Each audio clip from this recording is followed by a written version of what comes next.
The following podcast contains naughty language and ridiculous situations. Listener discretion is advised. Since you're a fan of ours, you must be a fan of Shudder.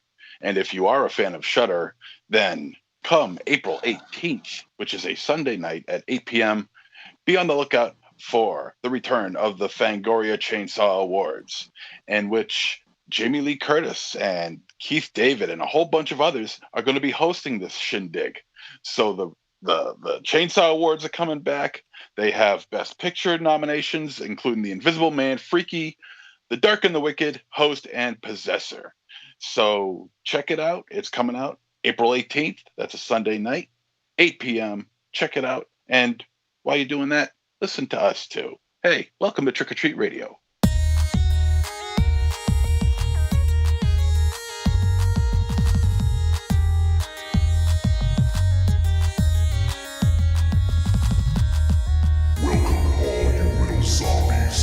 You're listening to Trick or Treat Radio, starring the Deadites.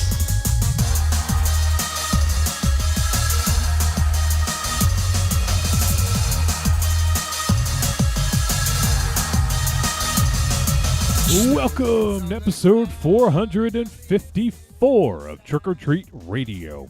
Trick or Treat Radio is the world's most dangerous podcast and is recorded in front of an undead studio audience here at Castle Wolfenstein, also at the Lair of La Swag within the Raven Chateau, also at Casa de Zero, now in 340p, as Michael Raven Shadow says, and also the Lair of the Gods. And do my eyes deceive me, or did Ares get a little trim on the beard?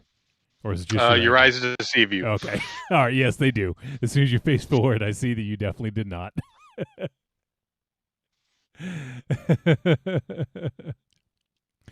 All right. So we are live for episode 454. And for those watching the stream, welcome. And if you're listening to the podcast, hey, welcome too. Castle Graybeard. Castle Graybeard? Uh-oh. Right. Oh, okay. There we go. Yeah. Yeah, I lost you guys for a sec. Play back the tape, Raven Shadow. Play back the entire message.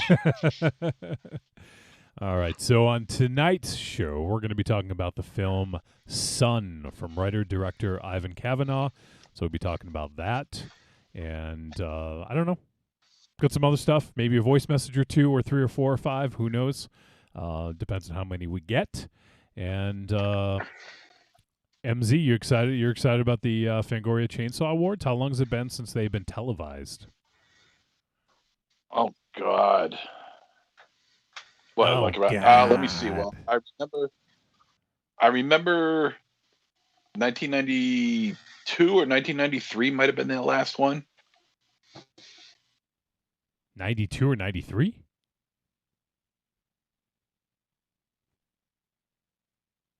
That's crazy if that's true. I'm losing you guys again. What the fuck is going on here? 92 and 93 might have been, or my for the horror, but The Addams Family is the best horror movie. No.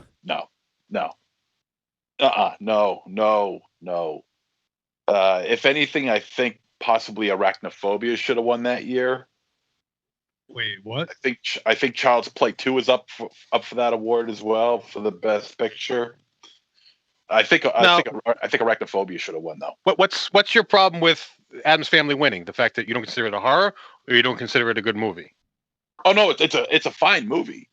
It's not great. I mean, the plot is razor thin, but I enjoyed it. I saw it at the theater. I don't it's got the elements of horror, but it's not a horror movie. In your opinion? Yes. Well, and whoever judged this, in their opinion, it was a horror movie. Yeah, there you go. See, I feel that Addams Family is a better picture than Arachnophobia. And they are both horror movies. Do you think it's a better horror movie than Arachnophobia? They are both horror movies, and I feel it's a better movie. All right. They are horror movies in different aspects. Yeah, but all right. So do you think Adam's Family is a better horror movie than Arachnophobia? Yes. I Okay. just said it was a better movie, and it is a horror movie. So yes, it is a better horror movie. It's a different type of horror movie. Yes. Oh, definitely. And that is we've discussed this many times. That is the Yep. beauty of horror. It is in the eye of the beholder. Exactly. Well, not exactly, because you're saying that it's not a horror movie. Because it's not a horror movie. It's got horror elements. Yeah, but Not a horror Ari just said it's in the eye of the beholder, and you said exactly. Right. So if it's in the eye, So if it's in the eye of the beholder, why are you giving me shit about saying that it's not a horror movie? Because the beholder in this case is the Chainsaw Awards. MZ, I don't want to rain on your parade, but this is a horror movie discussion podcast, and we are having a discussion.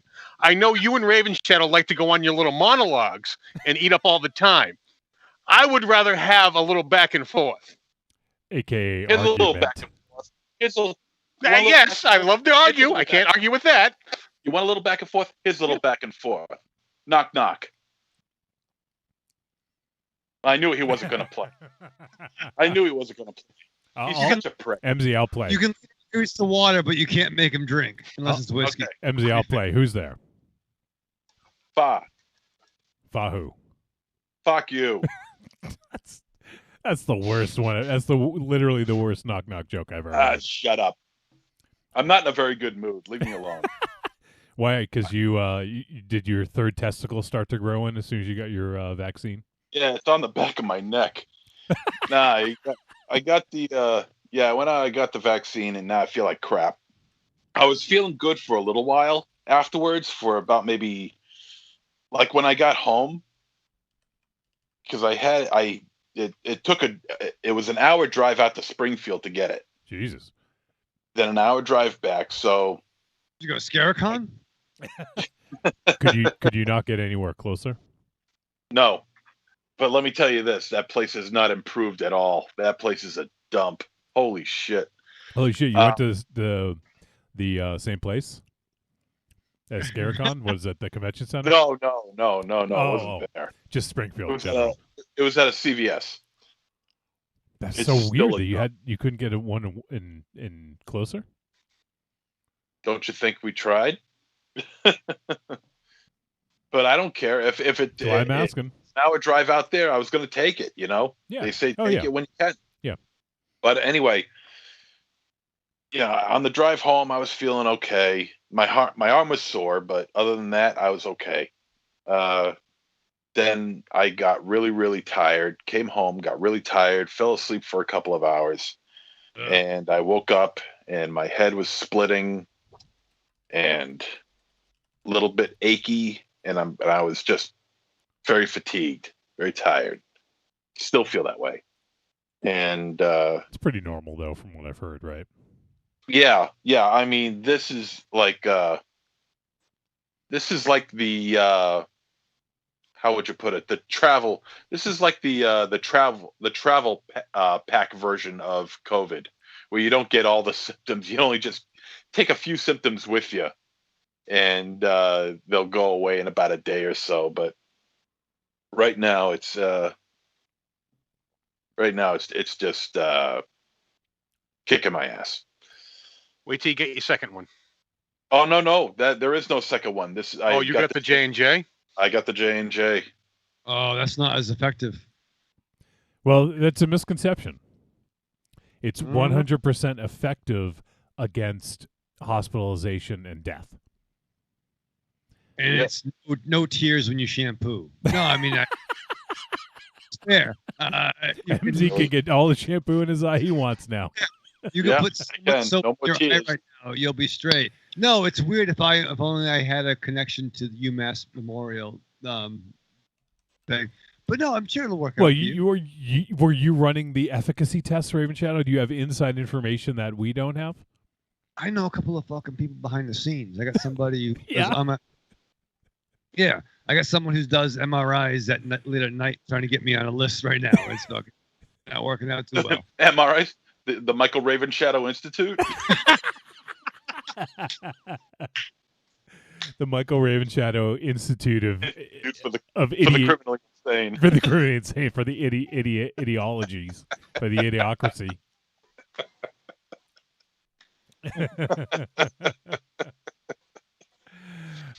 He liked that. Look, he's still clapping.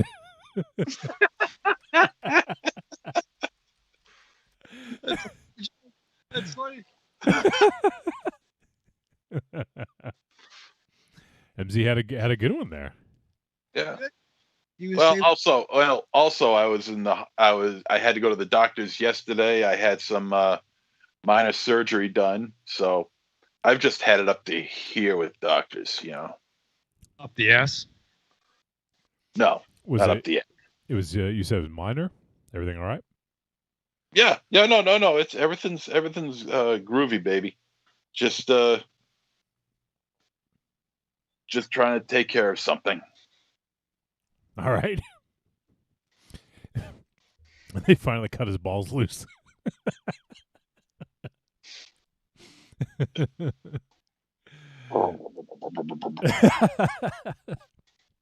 Just in time for you to grow that third one. Yeah, right.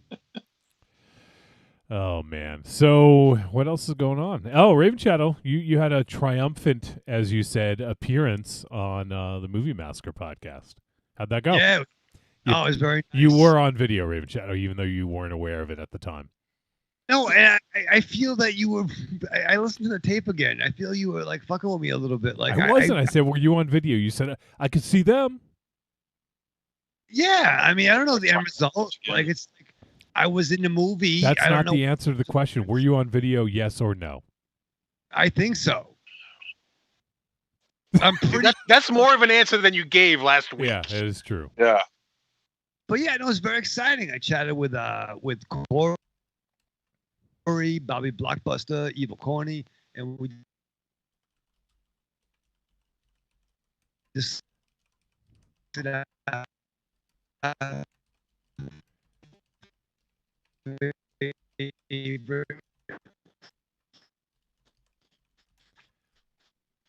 You're going to say that all over again, Raven Shadow. You cut out. cinematic adaptations and the it's been dropping on the to the tube. Is where the grown-ups can hang out. You know what? If you mastered technology, you could do that for this show. Yeah, no, I don't smoke upstairs. Right over his head.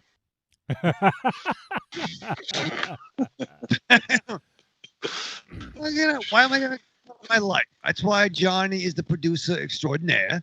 You know what I mean?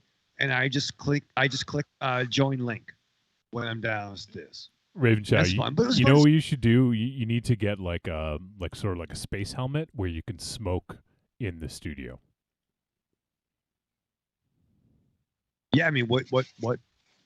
Can we use that with Patreon money? Probably not. It might be a little bit more. Might be cost a little more than we got. Patreon, listen, we love you so much, but Raven Shadow needs a smoking helmet dome. If you can, cough up a few more ducats. I can't believe you took no breaks on that show. That fucking show. You take breaks all the time on us.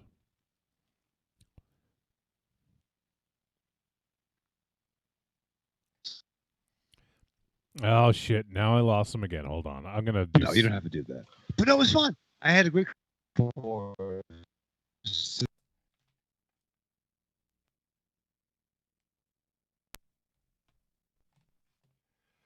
All right, you guys back?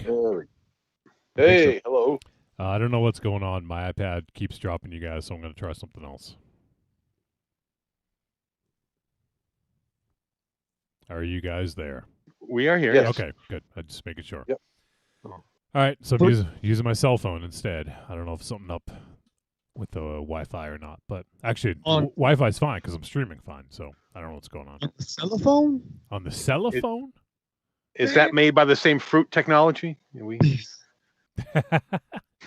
Hate But I the think it's fruit. very sad. It's clear who the Wolverine of the team is. Where I'm doing the guest starring. I'm branching out and I'm trying to promote the book. It's very nice. I mean, really, truly, it's Johnny and I keeping the ship together because we have, tablet COVID over there and Aries. Tablet COVID? I'm just You having. got to bring up the tablet all the time. What's with you? He got a new I'm very tablet. excited. Are you jealous? I am jealous of your tablet. I plugged in my tablet, Where'd you plug it into? the outlet. The dishwasher. Why don't you use it then? Why don't you use it if you charged it? Well, I had to charge it first. We charged it last weekend, and then we're gonna this weekend. Yeah, it's a game of inches. It takes all week to charge. I had to fucking figure some things out, so we're gonna put some passwords in this week. Oh my God. Mary, don't know it yet. He plugged it into the headphone jack. Is what the problem was. It's not charging.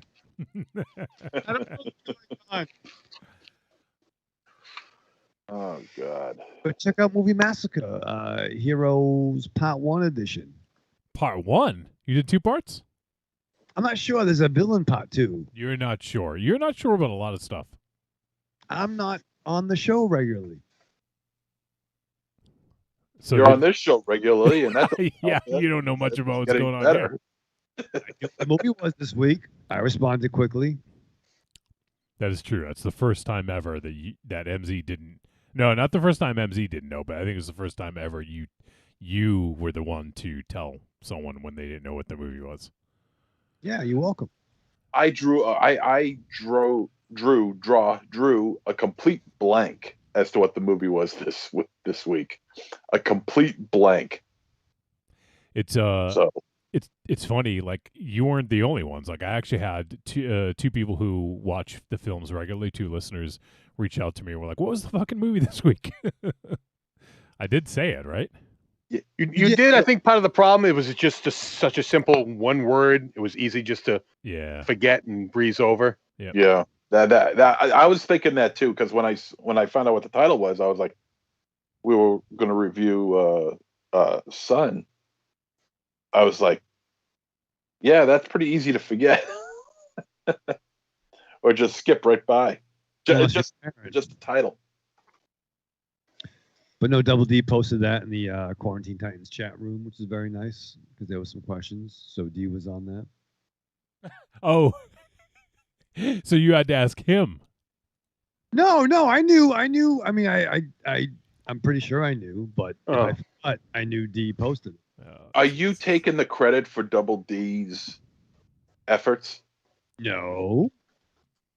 Wow, that's fucked up. Man. Careful with your backpedaling. You're going Sounds to like- fall yeah. over. Yeah.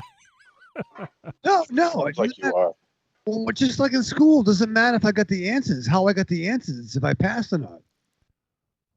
No, it does kind of matter how you get the answers. Yeah, Yeah, because it if does. you cheat, then Well, that guess doesn't who- count, right? guess who graduated? Wait, Ollie? you graduated? Cheat to win. Just like Eddie. Oh, there's Ollie.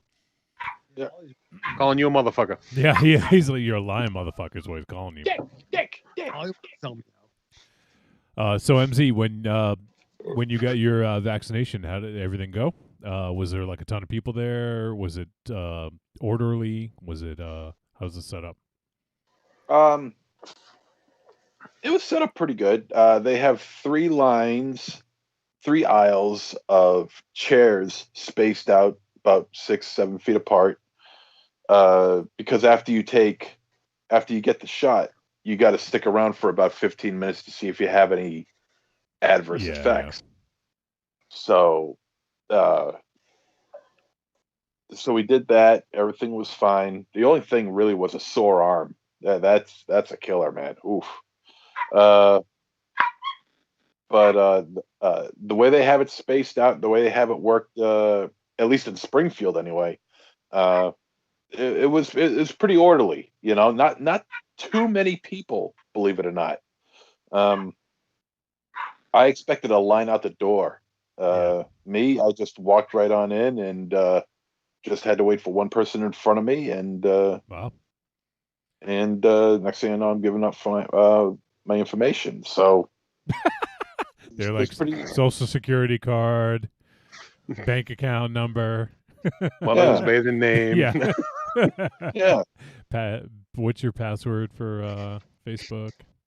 yeah. All the necessary things. Yeah, of course. But it worked out fine. It worked out a lot smoother than I ever expected, to be perfectly honest. It was pretty good. Nice. Well, good for you, man. I'm glad you got that done. And you said you got the Johnson & Johnson, right? So you're all set. Right. Yeah. Look at you. Yeah. You got COVID and the vaccine. Yeah. Yeah. That's the thing. I was mentioning that. I was like, I have run the entire gamut of experiences with COVID. I lost my job because of COVID. I was on what is it called? Financial support for COVID. Unemployment. The unemployment. Yeah, that's it. The unemployment because of COVID. So I was out of work because of COVID. Got a job because of COVID. I got COVID. Then I got the vaccine, COVID vaccine. So Well, thankfully, I mean, as far as I'm aware, you didn't lose anyone to COVID. So no, So- as far as I don't think so. Nobody close to me. I mean, yeah. yeah. Well, I mean, hopefully things get. Hopefully this is the beginning of getting shit back to normal. So Yeah, well, it's slow going, but each person is just one more person that's gonna survive this whole deal. So very profound words from MZ. I fixed. Arrivederci, douchebags. Raven Chat, look at this. He's already taken like 2 breaks. Jesus. His own. I got a little nervous because he was on the other side of the table. Yeah, you were near the camera. I was a little worried there. No, for some reason, like all he was going to a box of a bunch of cords that we have, like thinking that it was like a baby there. Like I don't know what he thought was in there. A But baby. it's just like cord. Oh, but it's stuffed animals. It's like Oh, okay. they get a baby. But like not like a real like air quotes baby, but like a toy. But he's like wrenching it off. Where like we have like extra cords, like USB cords or whatever the fuck. And there's no fucking stuffed animals in there. Corny's hanging out, and he says in the chat room, "My arm still hurts after the second shot, and I took it on February 1st." Holy shit!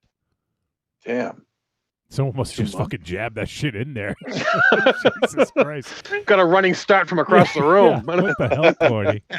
It was Well, I fucking think what they do controversial. when they- Pulp Fiction running like Yeah. Well, yeah. Wait, you mean I gotta stab her like this? Yeah. What, 3 times? No, just 1 time. Nah, well, the way they administer the shot, I didn't watch it, but I saw it on TV that they just jam it right into you. They don't like go in like on an angle or anything like that, like they would with a normal shot. They just take this and they just jam it right into your arm. Oh, yeah, they don't need to hit a vein or anything. They just want to get it in you. Yeah. ooh. That sounds See, sexual. I want like John Tripper in like Three's Company when he met Terry the nurse, like put it in your butt right there. Are you going to request that when you get it? Just put it in my butt. He's just going to walk in, lean over the table, and just drop trowel. I'm ready. Oh, it's Terry and Jack and Cindy and Janet and Larry. Oh shit!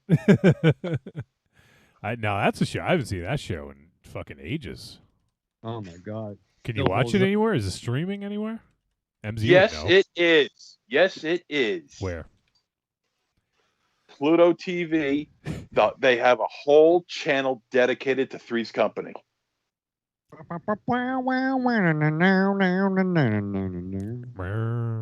Were you doing the the dress barn theme?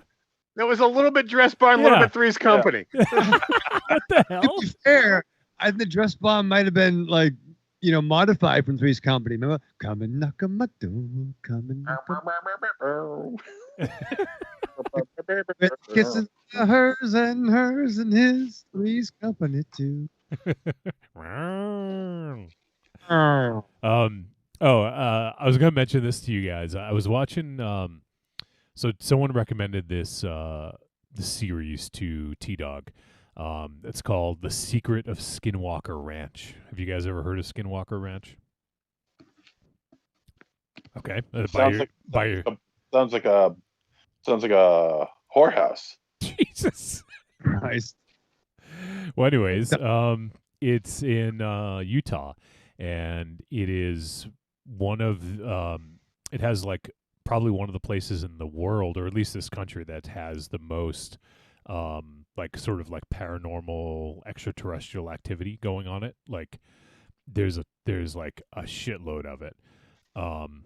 And so it was there's like lots of cattle mutilations, lots of like there's a long history. I'm not going to tell you guys the whole thing. If you're interested, you can go check out the show. It's on Hulu or History. It was a History Network series. But yeah, there's a lot of strange shit that happens there. And so apparently back in the day, the Ute tribes and the Navajo tribes like kind of had this land. And then the Ute ended up working with the U.S. government and started selling Navajo into slavery, which is kind of fucked up. So the Navajo apparently cursed the land. So that's like one of the like long running sort of lore things about it. But also there's a lot of UFO activity that they see, and it's pretty crazy. Like some of the times watching the show, it's like, is this scripted or not? But yeah, so they had like 8 episodes in the first season, and I watched the 7th one, so I got one more left in the series. But it's interesting if you're into that whole thing.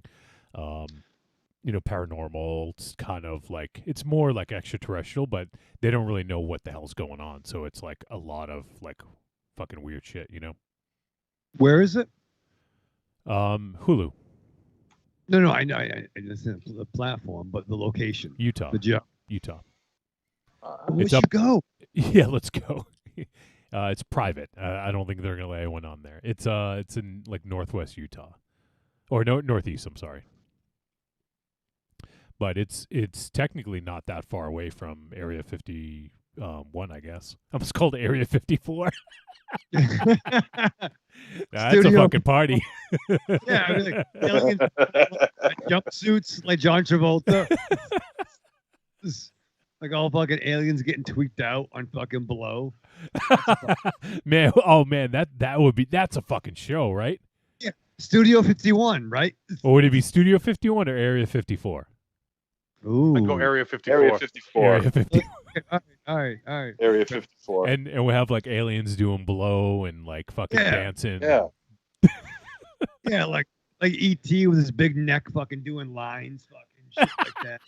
There's a fucking Doing lines off his neck. Yeah. The fucking xenomorph is the fucking thing's coming out. It's all fucked up. Be outrageous.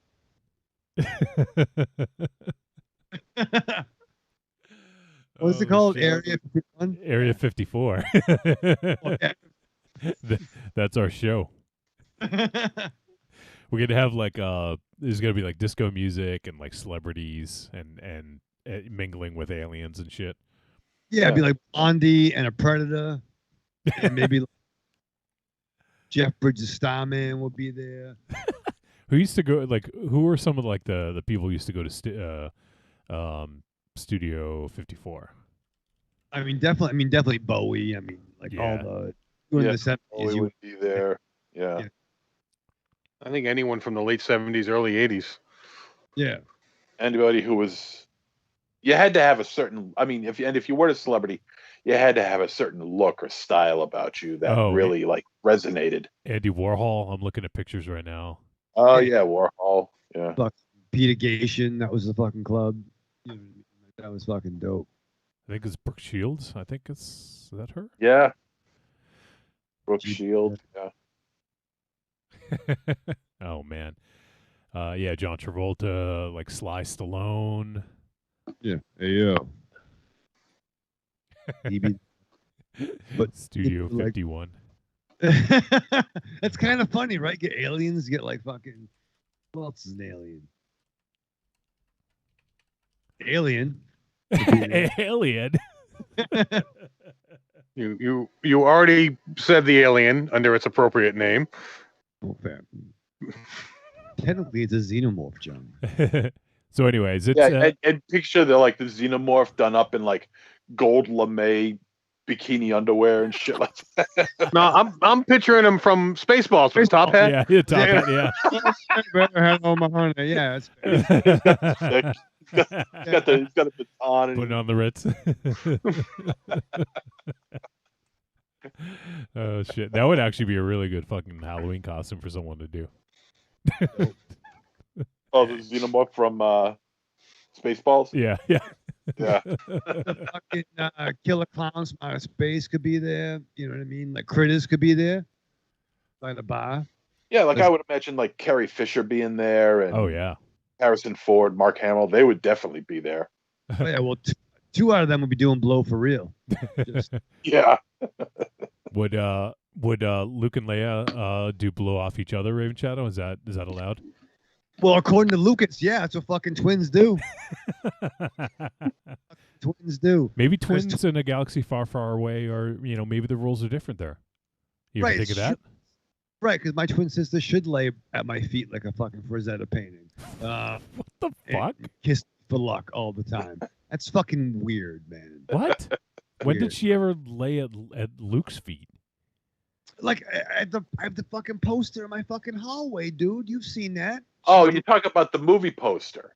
We posted, yeah. Oh, well, it didn't Oh, happen in the movie. Yeah, it happened with Jabba. Would But Jabba still- be at Area 54? Oh, They oh, would- we- you know he would. You know he would. He'd be the DJ. yeah. No, instead of like he'd take those frogs, he'd dip them in cocaine, and then fucking slurp them down. Or those Delicious fucking crumb will be there. those Bufu frogs that they fucking had. I think this is some frogs that as you lick them, you get like hallucinogenic properties. Yeah. Salacious Crumb would definitely be there. Oh, it'd be a great fucking. I picture that Salacious Crumb being like that DJ in Blade with the fucking lights. Like Salacious Crumb would be like a cross between like Salacious Crumb and fucking Wes Borland from Limp Bizkit, the good part Yeah. of that band. Like he'd be all in like a weird like kimono outfit and laughing at motherfuckers. That would be pretty Oh. amazing. That'd be dope. We took a turn. Yeah, it did take a turn. I actually forgot to update the website, so it's playing last week's episode. So let me do that. You guys, I don't know. That was Tell, a better one. tell a story. All right. Well, Oh boy. what's the point? All right, Aries. No, you go ahead. If No, I got nothing. It's just I fear when you just start rambling on. What are we going to get sold on this week? What are you talking about? What are we going to get sold? Time on? for the MZ infomercial. Go. What infomercial? What the hell are you talking Every about? week you try to sell us on some new DVD or streaming service or something. No. What No, did I try no. to sell you on this week? Whatever the award show is on. What, the Fangoria chain? It's a horror awards show. This is a horror podcast. Somehow, somewhere, the two kind of go together.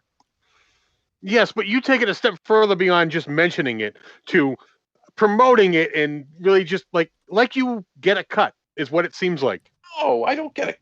That's Maybe he insane. does. Maybe he does. If you do, we all should get a cut, or we all should be able to promote our own thing. I would absolutely agree, but I don't get shit. Enemy. I don't get shit. All I do, I am just spreading news. It's news to the masses. Spreading nudes. That's Oh God, no. and that's all I'm doing. But I did watch the Gilbert Godfrey documentary. Here we go. Yes. Yeah, I know it's a shame. I know. Yep. Go. I'll be over here. Whiskey. Okay, good. So the Gilbert Godfrey documentary is wicked funny. Holy shit. It is so goddamn funny. and so real. I mean, So real. you finally get to see Gilbert. You're God, Sammy Sosa. yeah, Oh, real. it's so real. Uh, you get to see what he's actually like as a father and as a husband and everything like that, as well as what he's like on the road. And it's It's to go to hysterical. bed. Bedtime is 9:00. Now go to bed. No, it was so fun. It's playing on Tubi actually. Oh yeah. It's playing on Tubi. So, and I was waiting for it to show up, and it finally did. So I checked it out. It's awesome. Check it out. Oh, I meant to ask. Did any of you guys see? So it was Jim Smith's birthday. Did any of you guys see the message? Yes, that he got. yes. I caught it about a half an hour before the show began. What'd you think? It was awesome. Tell folks about it. Well, someone, I imagine it I was think it was his wife, Yeah. got him a cameo. Got Jim a cameo of Thomas F. Wilson, Biff from the Back to the Future films. Biff, Griff, and Mad Dog, Buford Mad Dog Tannen. And he's just talking to him about, of course he's laying in a few of the lines that he said in the film, but he's also like saying like, and I love this part where he was like, now I understand your name is Jim, but some people also call you Teal. And what's teal? Teal's a color, and he's just going on this whole spiel about how when he was born, his parents says, well, we could call him Jim, but he's got kind of like a bluish greenish color to him. So maybe we could call him Teal. And he just keeps going on and on and on. And it was it was funny. Check it out. I caught it on his Instagram page. I don't know if he has it on. Yeah, it's on Facebook as well. Any of the Teal social media, I think. Yeah. I caught it on his Instagram page, and I was like, "Holy shit, that's pretty funny." So happy birthday, Jim. Yeah, happy birthday to our boy Jim Smith from Teal. It was awesome, and he did the McFly. Yeah, he's talking about how he's got a DeLorean tattoo, and then he's saving up to buy a DeLorean, and he's got a dog named Marty, and all this other stuff. And it's just the way it's his syntax, it's the way he delivers his line. It comes across as classic Biff mixed in with the real Thomas F. Wilson. So it was really an enjoyable video. Yeah, it was cool. Those can be hit or miss, right? Like I assume that was like Cameo or one of those services, right? Yeah, that was Cameo. Yeah, so those could be hit or miss. You guys remember the Nick Gage, "Fuck you, Wolfie"? Do you remember that? Yeah. When Coop from the Five Horsemen paid Nick Gage to do one that said "Fuck you, Wolfie." Actually, that's when you text me. That's what comes up. Yeah, right. You can't figure that out. I can't. So yeah, I could see that going horribly wrong though. Like, some people like, going on and on about. But I think that Thomas Wilson, his was really, really, really good. Like, he probably does a bunch of them and knows sort of like the cadence to hit with this stuff. But he had a little personality with the character and stuff like that. So I thought it was pretty fun. It was a good time. Check it out. Definitely check it out. Right, he's a friend of ours, so talented. Check out his stuff. I mean, like, that dude is fucking too perfect. Like, I love him so much, but yet I hate him because he gets shit done. Raven Shadow. Yeah, he has shit done. He has all his own teeth. He's fucking doing really well, living out in California. Like he's really fucking doing well, and I love him, but I'm just jealous. But no, he's fucking. He jumps out of fucking planes. He plays synths. All kinds of stuff. He's so great. He's so handsome. Dude, he's not James Bond. Yeah, I think he is James Bond. He's Jim Bond. He's Jim Bond. He's Jimmy Bond. Jimmy Bond. Jim Bond. Jimmy Bond, 00 Teal. Yeah. They make that movie. All right, so maybe we should start to wrap shit up because we're got a movie to talk about. And looks like we got one voice message. So if anyone else would like to send one in, feel free. There's still some time if you're listening to the live show podcast at trickortreatradio.com. Send a voice message or an email. We would love to hear from you. And let's see, what else? And also, we haven't talked about this in a while, but actually, no, I think we did a couple weeks ago. But if you guys want to leave us a 5-star review, we would appreciate it. There's a lot of new horror podcasts, and we want to be the horror podcast that cuts through all the static, Raven Shadow. We want to be the horror podcast for you. And, the best way to let people know about it, obviously, is to tell them. But also, if you leave a 5-star review and then leave a few words about what you like about the show, that helps to get us placement and show up in more people's searches and recommendations and stuff like that. So we don't often tout that very often, but it would be super helpful if people haven't done that to give us that review. Because, we've been doing this a long time, and a lot of the reviews we have are older because we have a lot of long-term listeners, and we used to talk about, ask for reviews back in the day, but now that we don't really do it, we don't have any newer reviews, therefore we're not showing up in all the searches and recommendations and stuff like that. And also, I can't remember if I did mention this last week because Raven Child got excited that we're also on Pandora now. I applied over a year ago and we finally got accepted. Although apparently that's just a Pandora thing. I've seen other people on other podcast boards say that it took almost a year for them to get onto Pandora. So we are also on Pandora, so you can listen to us pretty much anywhere you can get podcasts.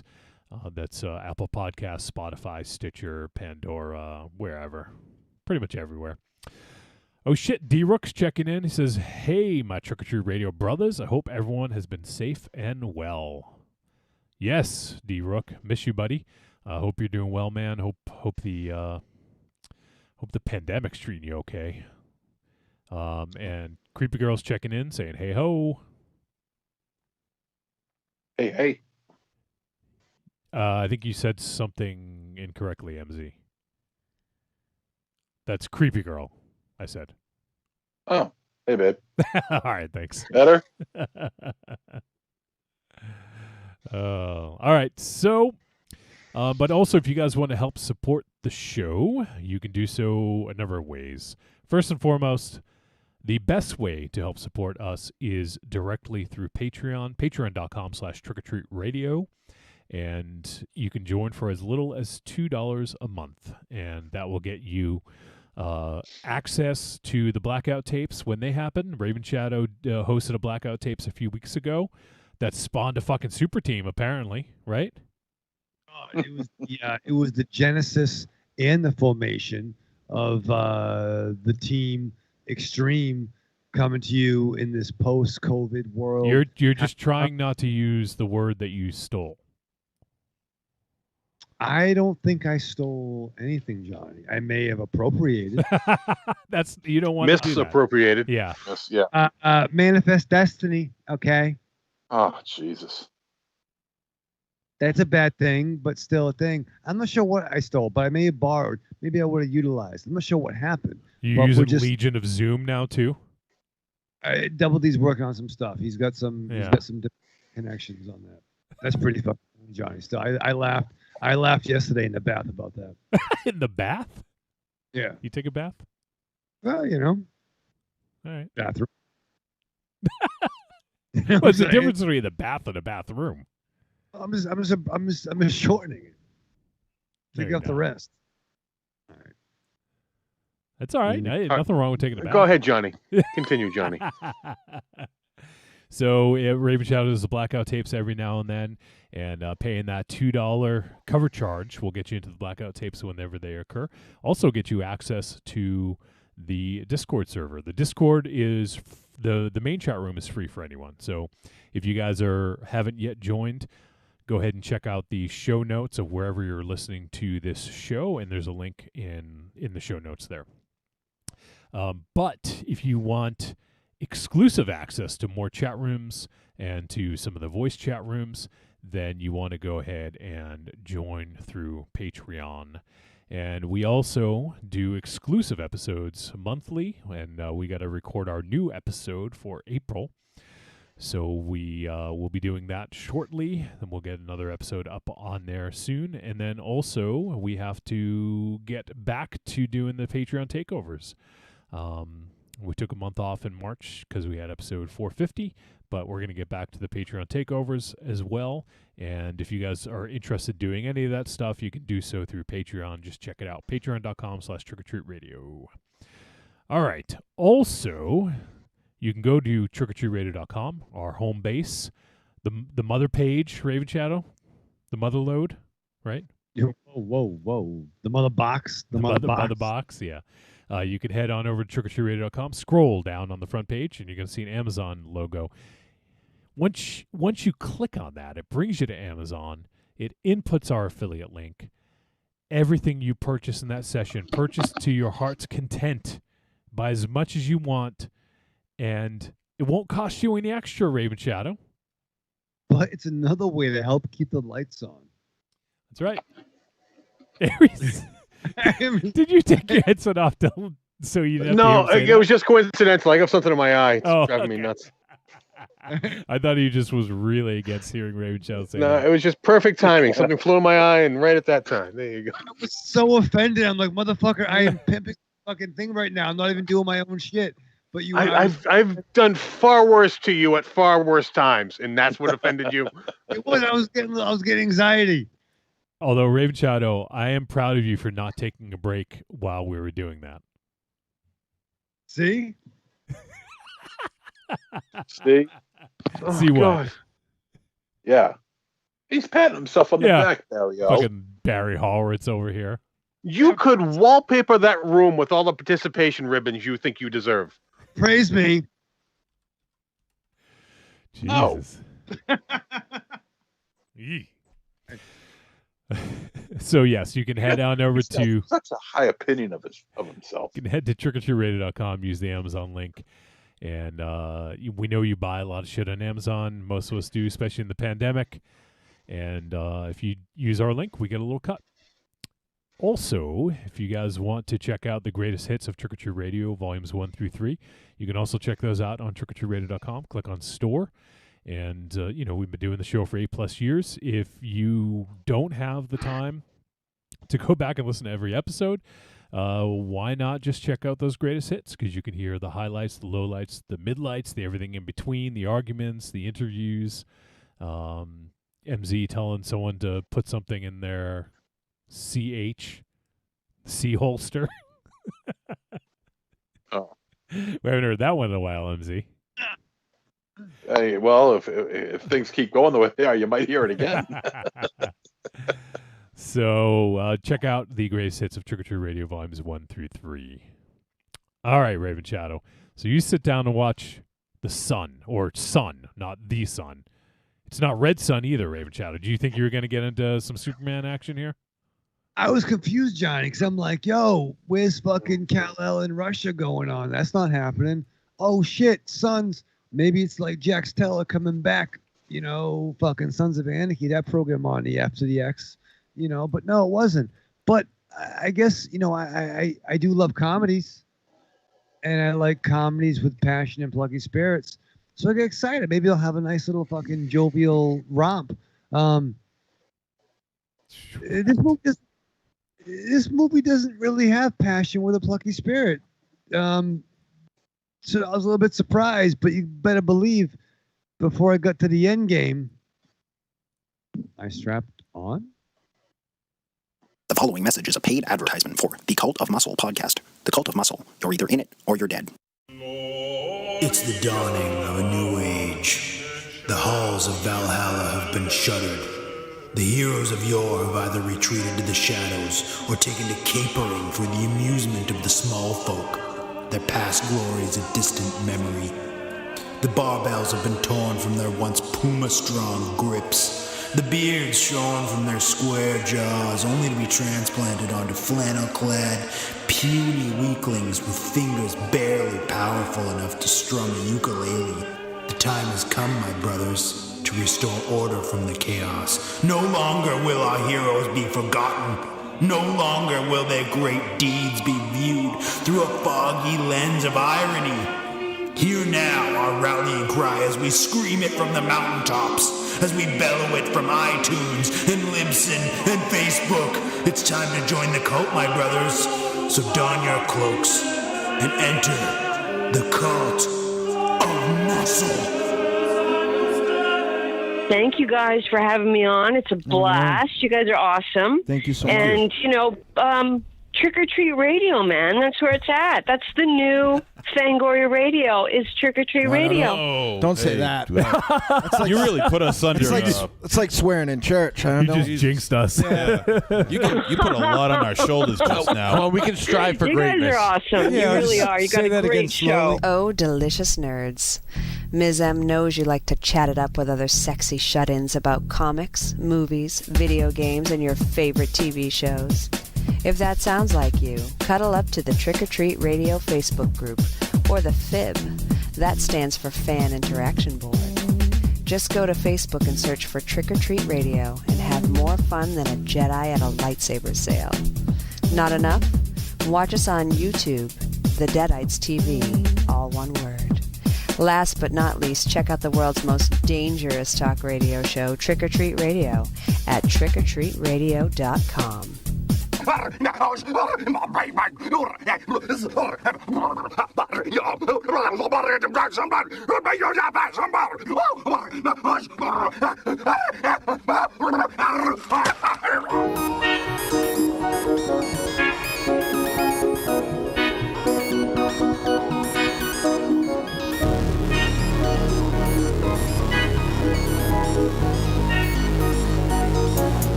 All right, we're back on Trick or Treat Radio.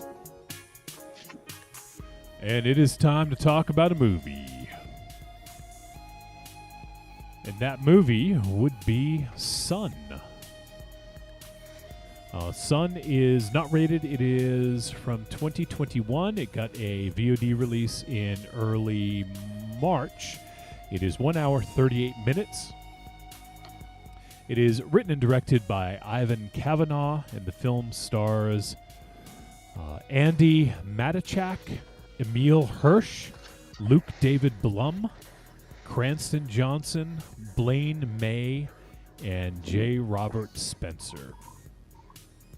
And the synopsis: when a young boy contracts a mysterious illness, his mother must decide how far she will go to protect him from terrifying forces in her past. All right, and so we have done one film previously from Ivan Kavanagh, and the name of that film was The Canal, which was released in 2014. So my guess is we probably did it around 2015-ish. And if I remember correctly, it's kind of like a supernatural thriller. I think we generally liked it. I think it was a little maybe mixed with like kind of like a little bit more of a treat than a trick. But, you know, it has been a few years, so I don't exactly remember. But I remember, if I recall correctly, I remember thinking that I was excited to see what else Ivan Kavanagh was going to do after. So, you know, he did do, I think he did a couple films after. No, he did one. He did Never Grow Old. And it looks like he has a new one coming out called The Disassembled Man, which is a thriller that's in development. So, let's see. And he is an Irish filmmaker, Ivan Kavanagh is. And the film, as I mentioned, stars Emil Hirsch, who I'm pretty sure we did a few films. We did The Autopsy of Jane Doe, which he was in. Yeah. I thought we did. Thought his name was. Yeah, I thought we did one other thing with him, maybe, but not seeing anything come up that I recognize right away. No, I don't. I'll keep looking, but I don't think there's anything else that we've done that he's been in. But he was also in that Speed Racer movie. He played Speed in the Wachowski's Speed Racer. Did anyone ever see that by any chance? No.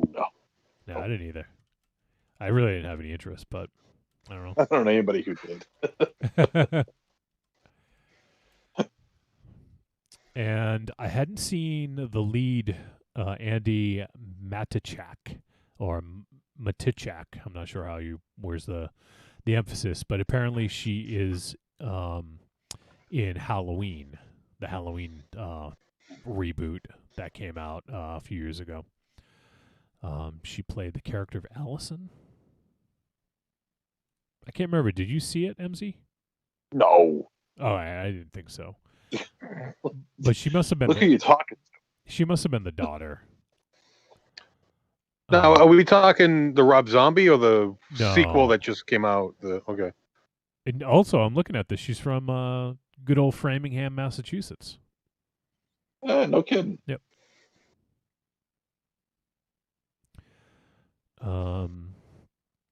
Let's see.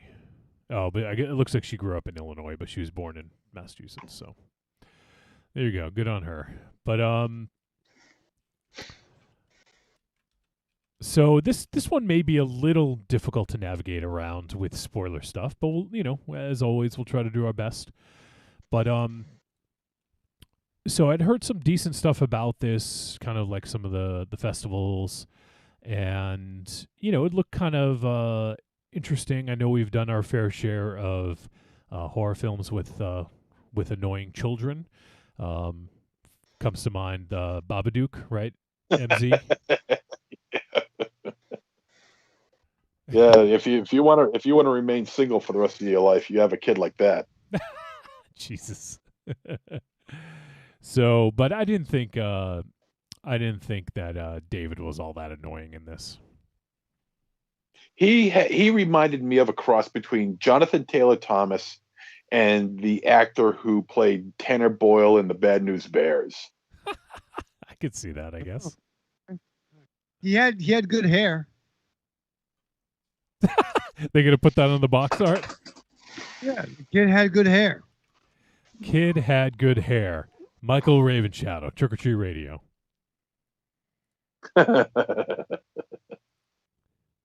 It's gonna be on your fucking tombstone, Ravenshadow. It's gonna say you had good hair. He had good hair. Thought he thought he had good hair. He thought he had good hair. Can you make that happen, Johnny? Because you'll outlive me.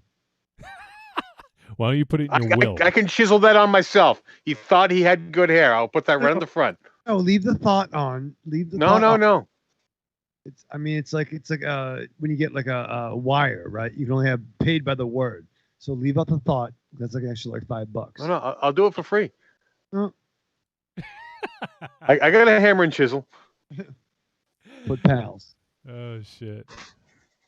All right, so let's jump into this movie. I'm kind of excited to talk about this, see what everyone thinks. This was So one thing that I will say is this film had we've done, I guess, in the last 2 years, films that center around cults, that have something to do with cults.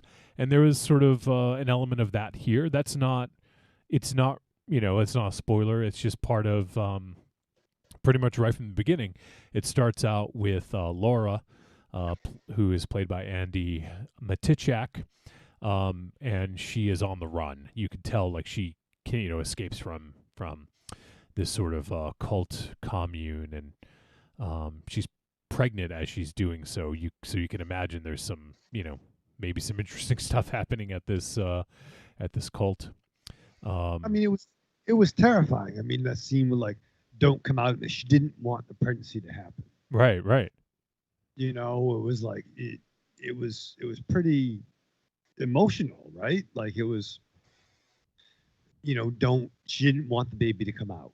Yeah, because right at the beginning, she takes off from that diner. She's in a diner, and then she takes off, and is kind of running away from some people following her, and then she pulls off on the side of the road and basically has the child on the side of the road, and she, what she's like, I don't want you, go, like I don't want you, or something like that, and then as soon as the child is born, of course she sees it, and I think it was kind of that idea that she like fell in love with it, right? That she was like, oh, fuck, it's cute.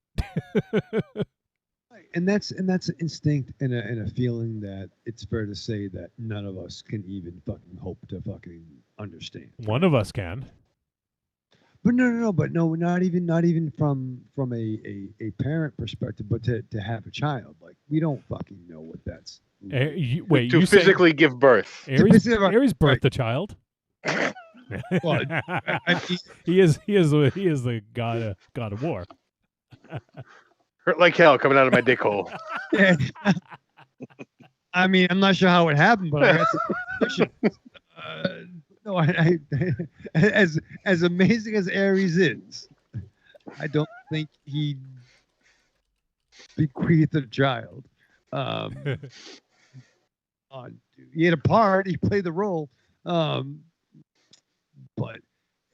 is it, once again, I'm not smart enough or to understand it, but different. You could stop there. Yeah, I'm not smart enough. But none of us have actually created a life out of our bodies. Given birth. That's given birth. Yeah. Layman's terms, Fair. We've not done that. That is true. Nor will we ever. Where were you going with that? Yeah, I don't know where this is going. But I mean the emotionality of the trauma that this character was having, to where she came from, to where she's going, that was powerful. When you say "don't come out of me," I don't know if that's fucking like, you know what I mean? There was no fucking prenatal meds. There was no fucking OBGYN up in that motherfucker. There was no fucking wet nurse.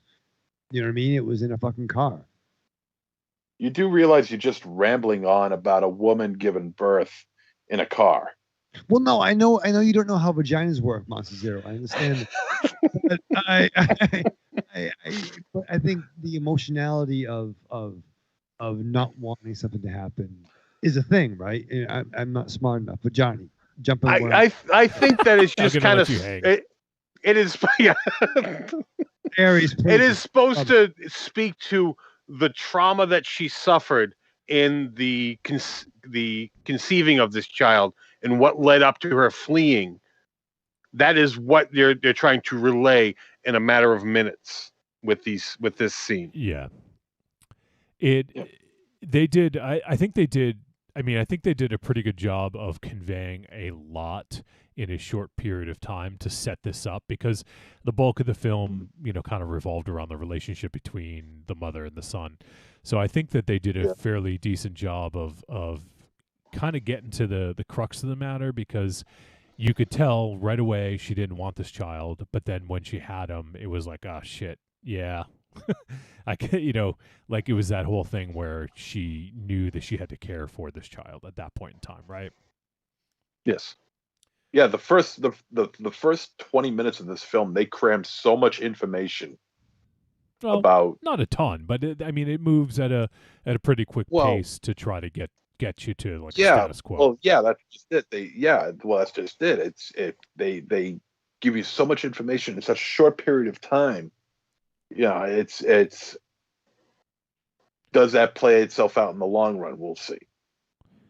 Oh, MZ's little brain couldn't handle it. Yeah, see, I don't think it was a lot of information. It was just the necessary information to get you where you needed to be in such a short period of time. Right. Yeah. Right. All right. So you had one part of that correct.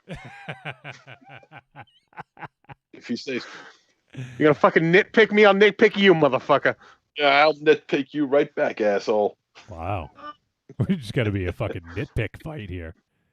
Fuck you. I don't like the way you got your COVID shot, you son of a bitch. Wasn't in your ass like Jack Tripper. You should have went to Area 54 and got it done. Oh shit. So we get, right off the bat, and we get I really like the scene where they showed like a day in the life of Laura, and Yep. and I think that was really effective in the course of like, I don't know, maybe 5 minutes on screen. We saw like how with it she was, right? How seemingly like she was able to manage everything in her life and be like a really super cool mom, right? It's kind of a big deal. I mean, like it. So the boy was 8, or I think he was 8, from the time of the birth to when we see them in the film. That's about right, I think. Yeah. I'm not sure where they live, but it was a fucking house bigger than mine, and it was pretty good. She was a teacher, so Yeah. she was able to. Preschool or like lower grade or something like that. Yeah. Yeah. I mean, it's a kind of a bigger house for a single parent teacher Well, salary. she got to Mississippi pretty relatively quickly, so it's somewhere around there. And typically in the South, money goes a lot further in some places in the South. So, Well, fair. I think it helps too if you came from like New England money coming down south. It might be Yeah. more swing Like- than. yeah, like I knew some dude who, when I was living in New England, some dude who made a decent salary, but he got a job offer in North Carolina, and he was basically like could get like a for like a super reasonable price, get like a really huge fucking like place. It was like mansion size, like compared to like what you would get here for that price, So Right. money goes a lot further in certain places in the South. So that's Corny. He lives in the South, right? Oh, he's fucking. Corey has fucking 2 cars now. What? Two Yeah. cars? See, Yeah. money goes a lot further in the South. He's like, I got another car. I'm like, you keeping your old car? He's like, yeah. I'm like, so you have 2 cars for you? He's fucking balling, dude. He's balling on a budget. Yeah. What are we doing wrong? That was the conversation. What are we doing wrong? We're living in New England. Oh fuck. Well, I think Corey, he lives in Maryland here, so yeah. he's probably. It looks by all the stuff he gets, it looks like he's balling on a budget. God damn. What What am I doing wrong? are you doing right, Johnny? We're coming to live with you. So, but yeah, it gives a really good sort of like glimpse into their life, and she's kind of like, you get the sense that she's kind of like super mom, right? Like she's the cool mom, and like she's taking care of her son and making sure that he's taken care of, like when she has like class and stuff like that. And it seems like a pretty good deal. Like everything seems like it's going well, right? And she's a single mom, but she manages, and everything seems like it's fucking going great, right? Right. I love the conversation too. Even like she's bringing him to school, and he's like, "Mom, what would you do if you had 8 arms?" Yeah. Like, would you hide them or would you show them off? I love that dynamic, the ride to school type thing. That's awesome. That's dope. And that's, it reminded me of the connection I had with my mom. You know what I mean? Like the conversation we'd have about like Adam West. And so Laura later on is when David gets older, she's gonna come and bring him Uncrustables and cigarettes. To be fair, Is that what you're saying? As many of the flaws that I have, and that you guys know I have, there are things that David's done that I haven't done. So, Are you sure about that? I think so. I may have to ask Tron, but no, I'm pretty sure I didn't do those things, even in the 90s. Uncrustables and cigarettes. Jesus, it sounds like you're in prison. That's like a Raven Shadow real meal deal special of the highest That's order true. right there. Yeah. Uncrustables and butts. And butts. and COVID shots in your butt. I'll take it anywhere I can get it. I'll do it in a fucking glass. Clang. You know what I mean? Fucking. I'll do a fucking Pfizer shot. Cheers. Pfizer Soze. Pfizer Soze. So Pfizer Soze. So everything seemed like it's going just fine. Like everything is completely normal. Like mom and son get along really well. And then, oh, and by the way, he was playing Resident Evil. Like he has to play a video game. And he was playing Resident Evil. I think it was the first one or the second one. I don't remember. I just remember that scene where the zombie turns around. I think it was the first one, actually. But I thought that, they set that all up pretty good where he, went to bed playing a video game and was kind of a little bit scared. And then so when the light got turned on, like a little while later, the mom was like, "Oh, well, he must be scared for playing a video game. You can come sleep with me tonight if you're scared." But there's no answer. And then the light was on, and so she went to go follow it, went up to his room, opened the door, and there was surrounding his bed are 10 people just fucking standing there. It was fucking creepy as fuck, right? It was like George Clinton Parliament Funkadelic. There were fucking 12 cats in that fucking room. Was the guy with the diaper there? The diaper was there. The guy from the Bosstones that just would skank for a while was there. It was the worst. Like, hey, how you doing? What the fuck? How'd they get in? And I thought that was a really effective scene. It was quick. And literally blinking, you could miss it, right? It was maybe on screen for 2 or 3 seconds. And we got kind of that little audio stinger, music stinger. And then she kind of runs the fuck out of there and is screaming for help. And then ends up going back in with, she had a knife at that point, I think. And yeah. She went down the butcher block. The candlestick maker. Yeah. And then she goes back in. No one's there, but her son is laying sort of sideways on the bed with I don't know if he wasn't wearing anything, but he didn't have a shirt on or something. Just has bottoms on. Yeah. Was exposed, and he didn't, and he and then that was it. So there was no one in there. We didn't know what the fuck was going on. But she swears that she saw people in there. And when the cops come, we have Paul, who's played by Emil Hirsch, and also Cranston Johnson plays the character of Steve, the sort of good cop, bad cop kind of deal, right? And he's sort of is alluding to the fact that she may be crazy. Are you sure you saw this? That kind of deal. Whereas Paul was sympathetic and listening to her story and saying, "I believe you," basically, No, he wasn't quite ready to call her crazy yet. He was more of alluding to that it was a waking dream. Yeah. I guess you're right. I mean, he did allude to the fact that this, are you sure this happened? Whereas Paul was like, "I believe you," Which, I mean, sorry to step on you again, Raven Shadow. I'll let you talk in a second.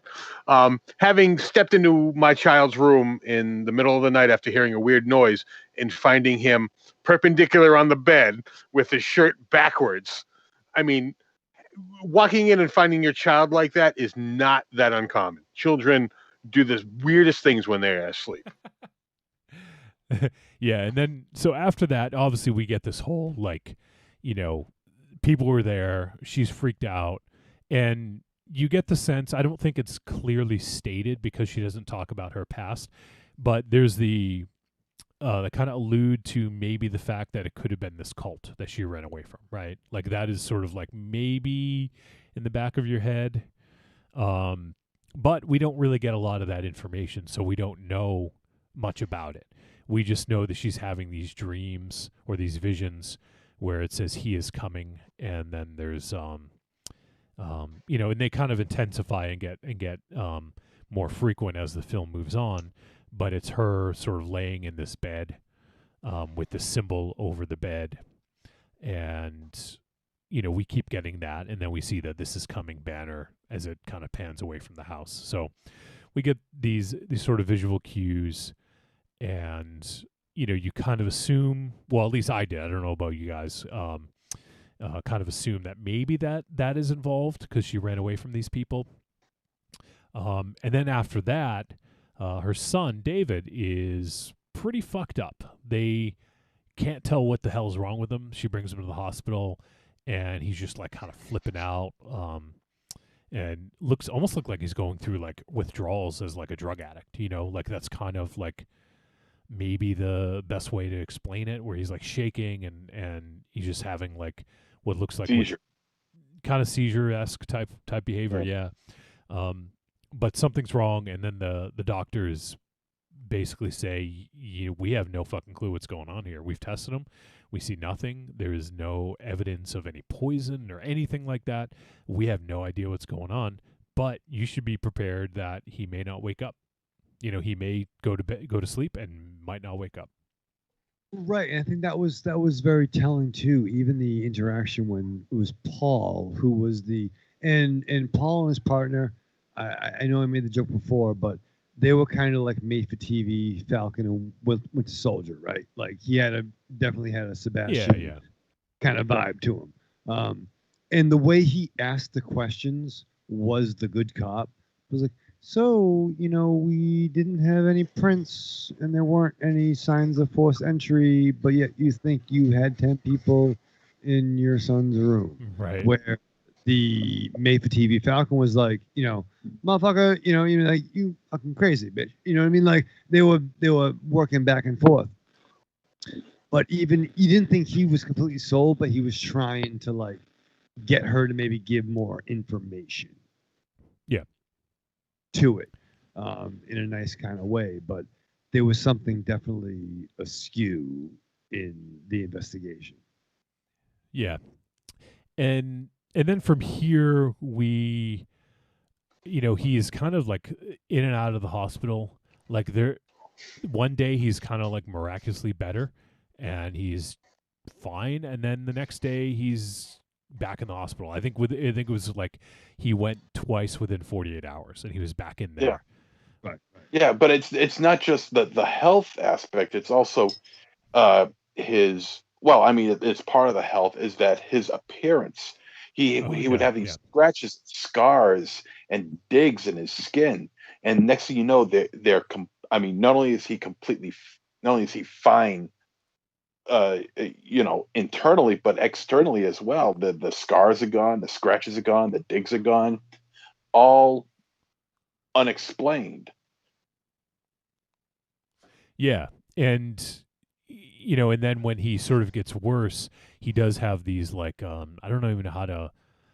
It almost looked like a flesh-eating sort of disease. Like he would get like almost what looked like sores or whatever on his body, and he looked emaciated. He looked bad, and he was hungry but didn't want to eat. Like that was the thing. Like after they brought him for Chinese food after he got out of the hospital, he's like, I don't want to eat. I'm just not hungry. But then other times he's like, I'm so hungry, but he doesn't want food, So it kind of as it moves on, we're getting a little bit more. You can sort of like make guesses, right? Like as to what's going on here. I don't want to say too much, but this is the point where we sort of have to be a little bit more careful. But there's definitely something wrong with him. He gets better and then gets worse. And should we even talk about what happens to make him better, or should we just leave that? Well, I don't think we should dive too deeply into it, although the first time he gets better is not clear to me. Yeah, we don't know why. Yeah, it's completely unexplained. Also, a scene that kind of throws me narratively, I'm talking about, is the scene in the hotel room. Which hotel room? The hotel room with the medium-sized Big Show. Okay, I know what you mean. Yeah. You're jumping ahead. Yeah, you're jumping ahead. There was another. I think they're in at least one more hotel before that, but Well, there was a Charles Durning point prior to that. yeah. But we're getting to the point where it is tough to talk about without spoilers, so we'll tread lightly. But basically, the mom at this point he gets better, and then while he's in the hospital, they had to bring him back to the hospital. While he's in the hospital for the second time, she overhears doctors talking about taking him away, basically, or there's someone's coming for him, right? Like, we get the idea that someone's coming for him. Right. She is wait for the mother. She'll be asleep soon, and then we'll take the child. Yeah. Something along those lines. So and then to action. Yeah. So she overhears this, and she's like, "Fuck that!" And she basically takes her son out of the hospital. Go ahead, MC. Oh, I just want to say, it was at this point that I figured it out. That I figured out the movie.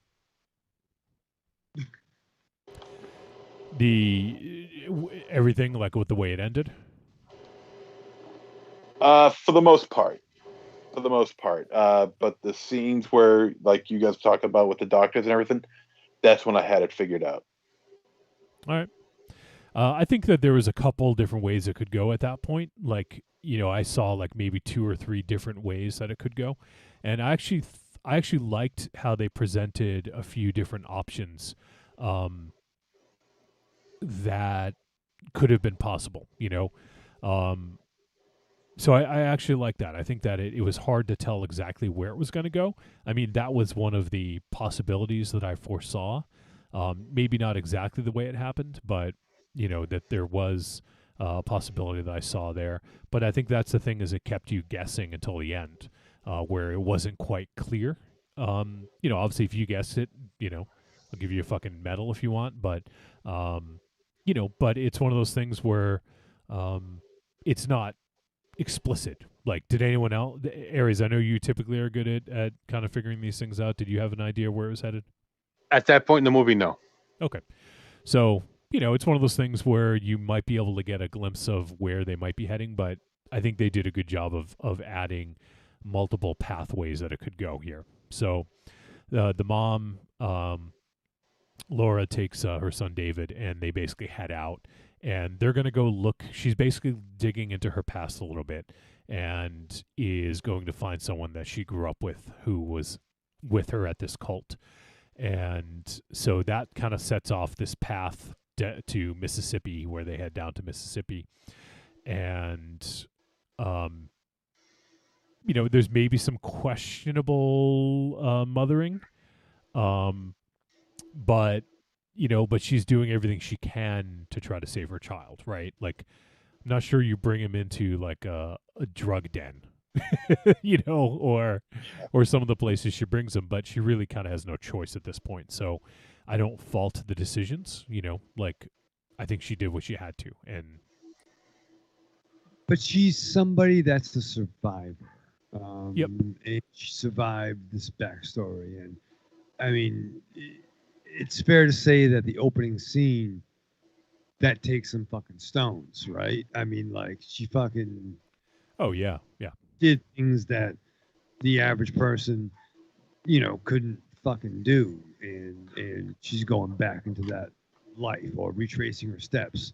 Right. And, what I mean? Like, she developed a alter ego. She developed a persona. And she hid that person in a box, that mindset, that past. She put it away, dug it down deep. You know what I mean? But now she's revisiting that shit. But she knows how to fucking work the angle, right? She knows how to fucking grift and how to fucking, Well, she just knows how to survive in the underworld. I mean, it's kind of implied that from the flashback to modern day, you have to be able to survive living, in the underworld, in the seedy element, until you can rise above that. And that's kind of implied that happens, and they don't show it. Right, like a friend of ours, Roger would say, she knows how to ride the outlaw trail. She knows how to fucking do that shit. She knows how to blend into that scene. Right. Yeah, definitely. And, it shows that she is definitely a survivor, but it is interesting to see how she was able to sort of be kind of a chameleon and get really comfortable living sort of like suburban life, right? But when it comes down to it, like she was willing to do whatever it took to try to save her child in her eyes, right? So they're on the run, she's kind of trying to find out more information about her past in a sense. And that's when, and then of course the police are sort of onto her, and there's some events that happen that occur around her. So she goes to the places that she visits, people end up dead or things happen. And, the police are kind of on her tail, trying to find her to either protect her or whatever, but then things come to a head, obviously, and, I'm not going to talk about the ending at all. But it is kind of an interesting end because you don't know. It's one of those ones where you don't know if a lot of the stuff is in her head or if it's actually happening. Like, and they actually set it up where it could, well, actually, this kind of borders on spoiler. So, but they set it up to the point where you can't tell who is doing, the killing when people end up dead. Like it's actually sort of like well done, I think, where you don't quite know. I know that you guys that have seen it are probably like, what are you talking about? But I don't want to give too much away, but like there's moments where it was kind of snappily edited, like in intelligently edited, where it looks like maybe she fell asleep or something, right? Do you guys know what I'm talking about, or trying to be vague? I know what you're talking about, and I can see what you're saying. Okay, yeah. So I think it keeps you guessing until the end. I mean, there's some stuff that's very explicit in what happens and who does it, but there is still a lot of unanswered questions as we work our way through that do end up getting resolved. Like everything gets resolved in this pretty well. Like there's no questions left at the end as to what happened. So speaking of which, were you guys happy with the ending? Because I know there is a character that maybe doesn't last as long as you think that they might. So that was kind of threw me for a loop, I mean, go ahead. Sorry. Go ahead, Raven Shadow. There was some tells early on that I'm like, oh, okay. I kind of got a sense of where it was going.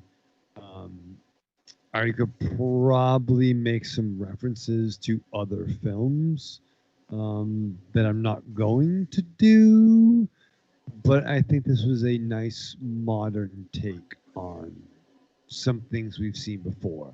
Does that make sense? Sort of. No.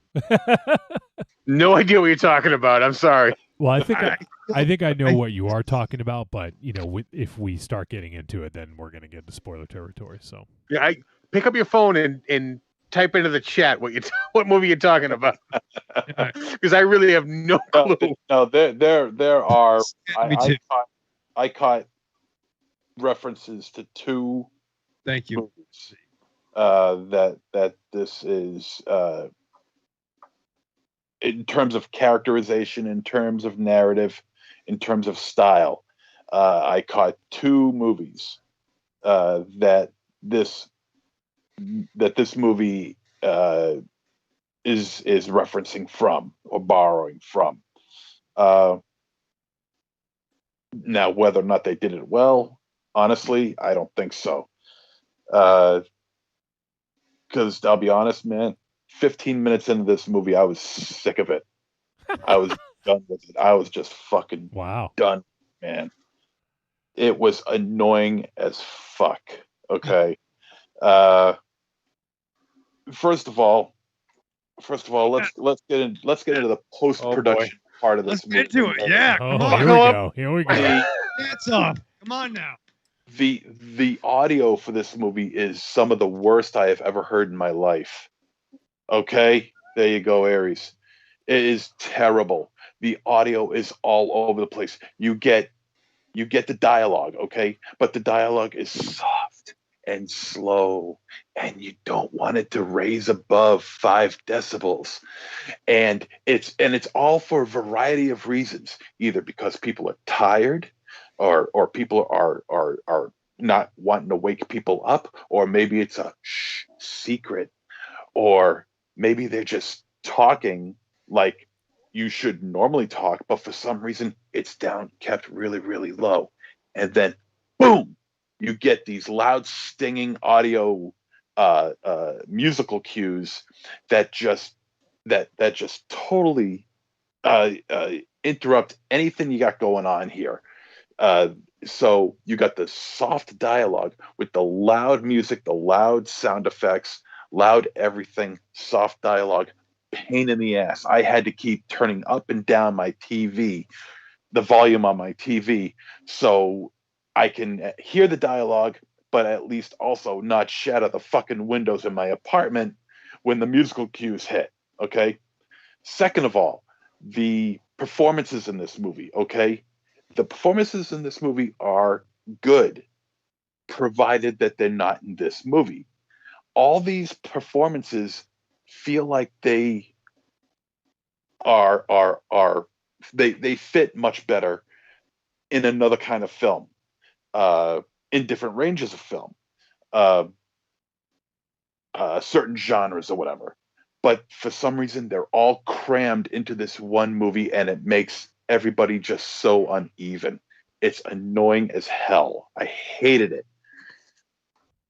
Thirdly, the narrative is everywhere. It's all over the place. And that scene with the medium-sized Big Show, my God, I just did not get that at all. And there's a love interest scene that really doesn't play much into the plot at all. It really doesn't. Actually that does. Was just actually, that kind of plays a whole yeah. lot into it. It was kind of pointless. It really was kind of pointless. And not to mention, like I said earlier, I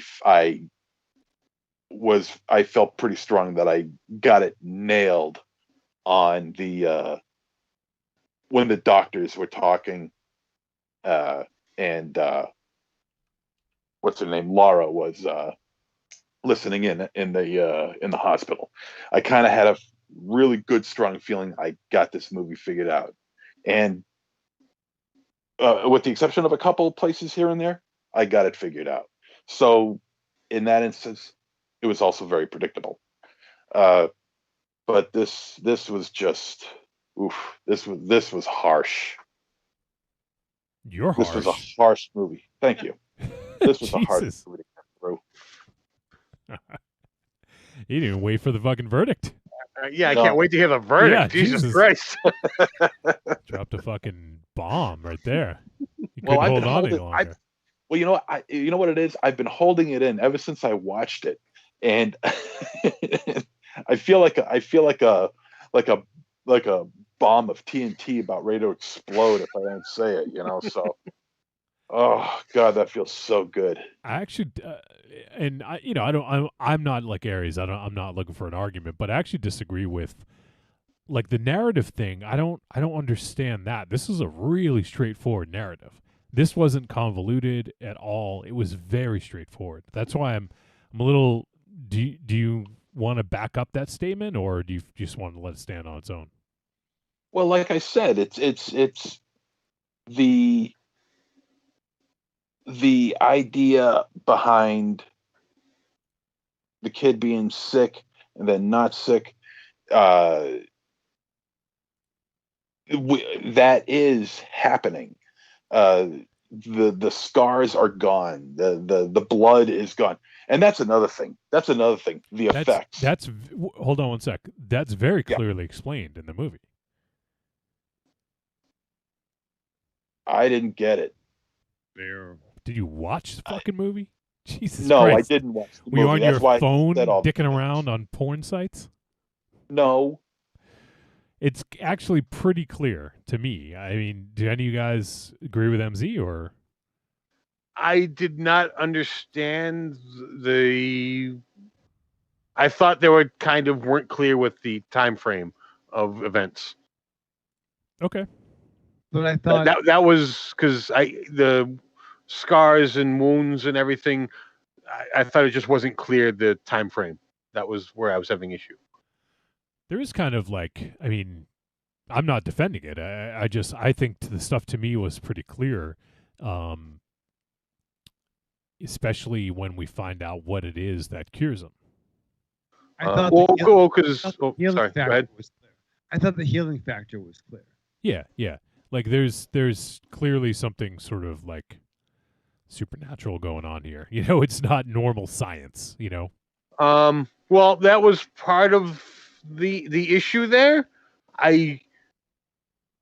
We're kind of playing into spoilers here with a little bit, and I thought it was a little bit of not being clear with the time frame, because you guys mentioned 48 hours between the first and second incidents.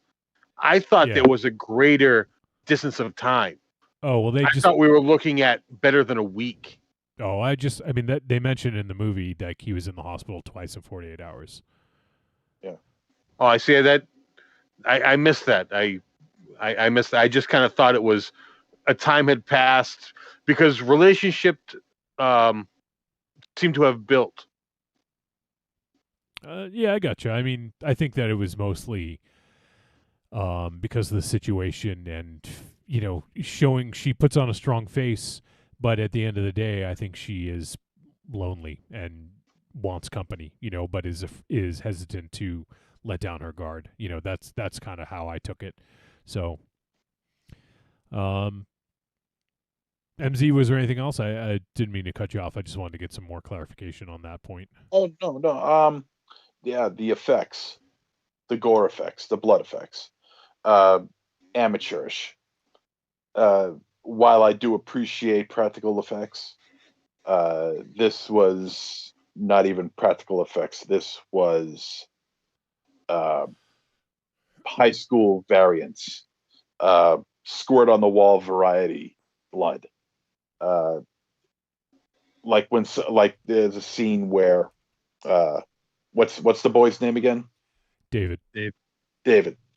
There's a scene where David pukes up blood, and the way it's edited is so cheap, where he just does a quick lunge forward, then there's a quick edit to the floor, and there's a big splash of blood on the floor. It's like, oh, for Christ's sake, really? I actually didn't even notice that. I thought it looked like it was coming out of him. But Jesus, didn't you watch the movie? Of course I did. Yeah. What were you doing? Watching porn on your phone? No, I don't actually do that. So yeah, right, sure. I actually thought that was done very well, edited very well. I thought so too. Beyond having the kid hold a mouthful of fake blood, there was no better way to do that, and you were not going to have him hold the volume of blood they wanted to portray. I mean, ideally, they could have dumped it from above him too. I mean, it still looked cheap. It still looked cheap to me. I hate that kind of editing. That drives me nuts. Wait, unless the editing, that kind of editing. Unless it's done for comedic effect or done with a tongue-in-cheek idea behind it, this is taken very seriously, and it's done. And that editing in this particular scene I'm talking about was quite cheap. I'm gonna disagree with that. I disagree too. I thought that was done very well for what they were going for. Are you sure your internet didn't hiccup and it looked like it did a jump cut or something? No, I didn't like it. Okay, well, for the argument's sake, how would you have done that? How would you have portrayed him vomiting? You would have made the kid suffer for his art. I'm not a director. Well, first of all, there's always the tried and true side shot with the tubes on the side right here. You know what I mean? Now, I find that more hokey than a cut. It's hokey, yeah, but I think it looks a little bit better because at least you see the blood what appears to be coming out of the mouth. But unnaturally. We're dealing with a unnatural situation here, so of course. You don't know it's unnatural. At this point in the movie, you don't know it's unnatural. But when you watch it, when you're done watching it, I mean. Yeah, but in the moment, they're still trying to project a certain image. Regardless, it's still I still think it looks better than it just presents itself better than having a quick edit like that. I just don't like that kind of editing. And you guys know how I am about editing. I'm like a stickler for those sort of things, and that just drove me nuts. One small little scene, yes, but the whole movie's ruined. No, the whole movie the whole movie was ruined 15 minutes in. But that being said, I think I think it could have been handled better, in my opinion. All right, and as we all know, MZ's opinion is gospel. So it's my opinion. What is wrong with that? Just fucking with you. You guys all have opinions. Raven Shadow has an opinion. No, he doesn't. Aaron has an opinion. Yeah. Wolfie, you have an opinion, but me, if I have an opinion, holy shit. But the problem is you disregard everyone else's opinion when yours differs. No, I don't. I don't disregard yours. If you think, if that's what you think, that's great. But I have every right to disagree with you, just like you have every right to disagree with me. Let's move on. It's plain and simple. I mean, it's what opinions are all about. I mean, we're 450. Let's move on. And we still can't figure this part out. Keeping the show rolling. I miss when I could mute everyone individually. All right. So, anyone else have anything? Talk about the ending. Anyone? I guess obviously without giving spoilers. But did it end satisfactorily for you guys, or did it leave something on the table? You had mentioned that you thought it tied everything up neatly. I didn't think it tied everything up. I thought there was still unanswered questions about the whole thing, and I had multiple questions up until the very last scene, and then it was like, okay, that answered most of them. Now I have a couple more. Yeah, it was just it left too much on the table for me. That's fair. It something happened just prior to the end that kind of threw like a monkey wrench into things for me. So I think that it tied everything up as good as it could have after that. Was it the perfect ending? Probably not. But, I think that it was an interesting ending at least. I think it was kind of a bold ending to do it that way. Raven Shadow? What is your opinion? Do you have an opinion? I do have an opinion. I was working on something else right now. It kind of fucking pissed me off a little bit, but I'm dealing with we're doing the show, Raven Shadow. All right. Yeah, show. I'm doing as part of a show. It's our life. It's how we. It's moments. You know what I mean? It's all those things. Oh boy. It did work for me, even though I thought it was telegraphed. But that's okay too. I'm going to save my shit for the end of the denouement, if you will. Okay. All right. I can't tell if he was done talking or just froze. Jesus. Yeah, I know, right? I don't know. Doing like the robot.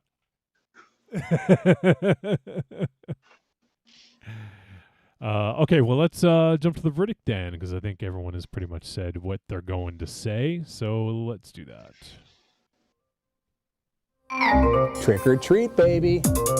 I wonder if people would say you're a trick or a treat. Trick or treat, motherfucker. All right. Well, I think we know what he's going to say, but just to make it official, let's get the verdict of MZ. One more aspect of the acting I want to cover is the how hammy the acting was in the crack house, the drug den, by the male character in that movie. Don't remember his name, but oh my God, he was the absolute worst. The Medium Big Show or No, the crack house. the crack house. I'm sorry. Okay, yeah. Yeah. That was Jimmy was the character's name. Jimmy. Yeah, he sucked. That was just awful. I mean, he was so hamming it up and so over the top. It was just embarrassing to watch. That being said, this movie sucked. I hated it. I hated it 15 minutes in, and I cursed the day you were born to make me watch this.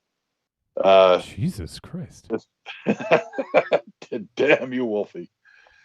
So yeah, I do not recommend this movie. It is awful by a long shot. Awful, terrible. This is a trick, big trick. Question: did you watch it before or after you got your vaccine? Before. Okay, I just wondered. All right, let's jump to Aries and get his verdict on Sun. Yeah, I agreed with MZ with a lot of what he was saying, especially with the sound editing of this. I thought that was a bit lazy as far as bringing down the dialogue volume, so you were forced to bring up the volume of your TV, so the jump scares were that much more in your face. Like I watched this movie with my remote in my hand, having forced to bring the volume down every time there was something going on. Very annoying to have to watch a movie in that respect. And there were certain scenes where they use the jump scare with the music and the sound where they shouldn't have. It would have been far more terrifying to just bring up what there was going on, especially the very last. I believe it was the very last jump scare. If you guys remember, there was something that was going on, and if it just happened rather than the music, it would have been far more terrifying than trying to make a jump scare out of it. But the acting in this movie, I thought the acting was done very well. It was just not a very good story. I thought they played a little bit loose with the rules of this world, and that is the only way they kept you guessing to what would happen, what was happening. But I don't want to ramble on too much about this movie because there isn't too much to say. I would avoid this movie. This movie is a trick. All right, let's go to Michael Ravenshadow and see what he thinks. Wow. I mean, like, although now I'm thinking about Peter Boyle and Johnny Dangerously with, like, I'm standing here with my remote in my hand, fucking the line. My dork in my hand. All right. Bit of a stretch, but continue. Well, fine. Yeah. Well, yeah. Yeah, I did have to play with the sound a little bit, but not for nothing, though. I did like the story, and we didn't go into detail on this. This fucking story got fucking dark, man. Yeah. It got really fucking rough, and I think that kind of backstory, I don't know if we really. I'm sure Monster Zero has watched these kind of movies before breakfast on a Sunday morning, probably Easter Sunday, before he goes over Nana's house. But like, this movie got some dark subject matter, and I kind of wanted like John Constantine to show up at some point, which would have been fucking dope. But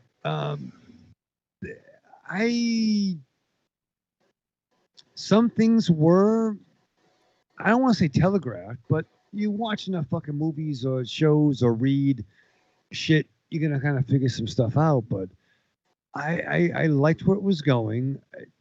Was the kid serviceable? Sure. A little bit annoying.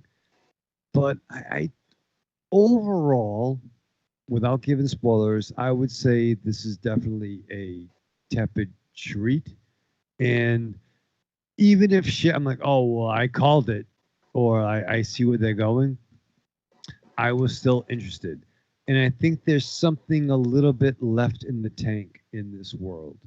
So I would say this is, if it's not a treat outright, I would say this is a solid type of treat, if that makes sense. All right. And for me, I like this. I thought it was fun. I think that it, like I said earlier, kind of kept you guessing as to where it was going to go. I think that they set up a couple different pathways where it could go. And I thought they did a good job of kind of like not giving too much away in either direction. So when the ending hit, it was sort of like, oh, okay, well, I see how that happened. That, that was one of many paths that it could have gone down. And I thought that the ending was definitely dark, like in a sense where it didn't end the typical way you'd expect a film like this to end. So I thought that was bold to do, especially with the disappearance of one of the characters. But overall, I thought this was pretty effective. I mean, was it a perfect film? No, definitely not. But it was effective, and I thought that there was some really well done scenes. I especially liked when David was at the neighbor's house, when Laura went back home to pack a bag. I thought that was a good scene. And I thought that there was a lot of interesting things that kind of took place. So I think this is a treat. Is it a high end treat? No, but it was. I think it's a well made movie. It has a cohesive narrative for me, and it worked all the way through. And I thought that it was pretty good. Definitely not going to make the top 13. I'll state that. I think we've done 14 films so far this year, or somewhere around there, and I don't see this one landing in the top 13. So, but overall, an enjoyable enough film. And I did see that it had Shudder on the beginning, there was like a title card for Shudder. So I imagine this will be popping onto Shudder in the next few months once it has a little bit of a VOD run. So if you guys are curious and want to hold out, you can hold out, and it'll probably be on Shudder in a couple months. So there you go. That's going to wrap up our discussion of Sun. And next week, let's see. We have a few things we could do, but you know what? I'm gonna go with this one because we had one of our listeners ask if we were gonna do this film, and it was on the list to do in the next few weeks. So I'm gonna just we'll do it next week, and that film is Lucky, and Lucky is available on Shudder. And it is available now on Shudder, actually. So if you guys want to check it out, you can watch Lucky, and it stars Brea Grant. Once again, this is the third film we've seen from Brea Grant this year. Actually, did we do 12-Hour Shift this year, or was that late last year? I forget. Last year. Okay, so that was towards the end of last year, though, in December. So yeah, and this popped up on Shudder, so we're gonna check out Lucky. The synopsis: a suburban woman fights to be believed as she finds herself stalked by a threatening figure who returns to her house night after night. When she can't get help from those around her, she is forced to take matters into her own hands. And it was also written by Brea Grant as well, so she wrote and stars in it, and it's directed by Natasha Kermani, who did a film called Imitation Girl, which got a lot of buzz in festivals a couple years ago. I think it actually played MZ. I think it played at Buff the year that we went to go see The Void and a couple other things. Oh. And it was I thought it was kind of familiar. Yeah, it was kind of on my radar to do then, but we just, for whatever reason, we didn't end up doing it. It was more of a drama sci-fi. I think that's kind of why it didn't win out over some other horror films or something like that. So, but yeah, I've heard some good things about Imitation Girl and curious to check out Lucky. So we'll be doing that next week. It's on Shudder. If you guys have Shudder, check it out. And make sure to leave us a voice message or an email if you have thoughts. We'd love to hear from you. All right. Well, that is the film discussion. We do have a voice message. I got to actually get that ready. And I think it is going to be about this week's movie, at least the last few weeks. He has called in a review about the film. So let me just get that ready. Do you guys have any additional thoughts about the movie before we wrap up Sun? Don't watch it. Jesus. Jesus. I'm curious actually what you thought of the canal, MZ. If I know you probably don't remember, but that was I have no recollection of that. It was the same director though. Yeah. All right, so let me get this up and running, and so we're gonna hear from. I'll just go ahead and say it here, Raven Shadow, one of the Quarantine Titans. Yeah. We're gonna hear from Double D. Double D calls in once again, and Raven Shadow, tell us a quick Maru story or something. Oh man, I remember. I remember with Double D, the only time that Double D ever smoked a cigarette, we were in a bar, and we knew the bartender, and she let smoking Ty in when he was That's 19 asking for trouble. Yeah, but the bartender he knew gave us all these shots of what was called tequila rose, which is like strawberry tequila shots, and we were like, well, we're predisposed to not say no to a shot, but it was back in those days when you could be in smoking doors like grown-ups, and everything wasn't all Nerf and shit. But yeah, so a bartender was like macking on Double D and gave him a cigarette, and he tried to smoke, and he held his own, but he really hated it. So I took it from him. So you didn't do as good of a job as Aries did to you getting you to smoke. No, I mean, fuck you, Johnny. Yeah, there you go, yeah, Johnny. Did you hold a gun to his head, Aries, or? Jesus Christ! It wasn't a gun. I'll tell you that much. MZ, have you ever smoked a cigarette? No. No? Oh, you have asthma, so you probably. Yeah, you're probably like, fuck that. But he ate fucking chicken when he fucking had that fucking That's disorder. true. Yeah, you're allergic to chicken. Yet you ate chicken. I was drunk.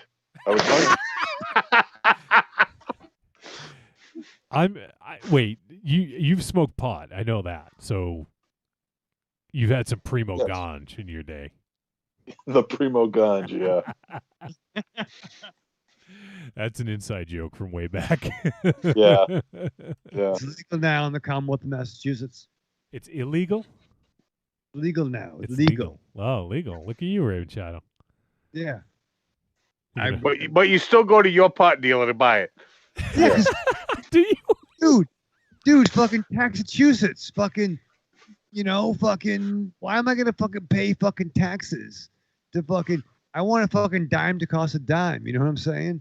Like, dime hasn't cost a dime in 20 years. What's fair? I mean, Willie Nelson, if you watch the picture, but like, if it's a 30, I'm giving you 30. You know what I'm saying? And you still go over and watch a movie with your dealer. It's true. Well, not since COVID. You know what Rocky does is he actually has a pot delivery guy. He'll order it on an app or online, and the guy, like, it's like a fucking delivery service. They drop off his weed. Like a DoorDash. But fucking Canada's and it's Raven Shadow's mom. I'm going to see Rocket, baby. Can you pick me up a couple kilos? And couple kilos? Oh my God. You need to find a dealer that does that in a brown paper bag and just deliver it like it's fries. Yeah. But Canada's like Mungo and Flash Gordon. It's a whole fucking different realm over there. There's fucking, stars and Hawkmen out in Canada.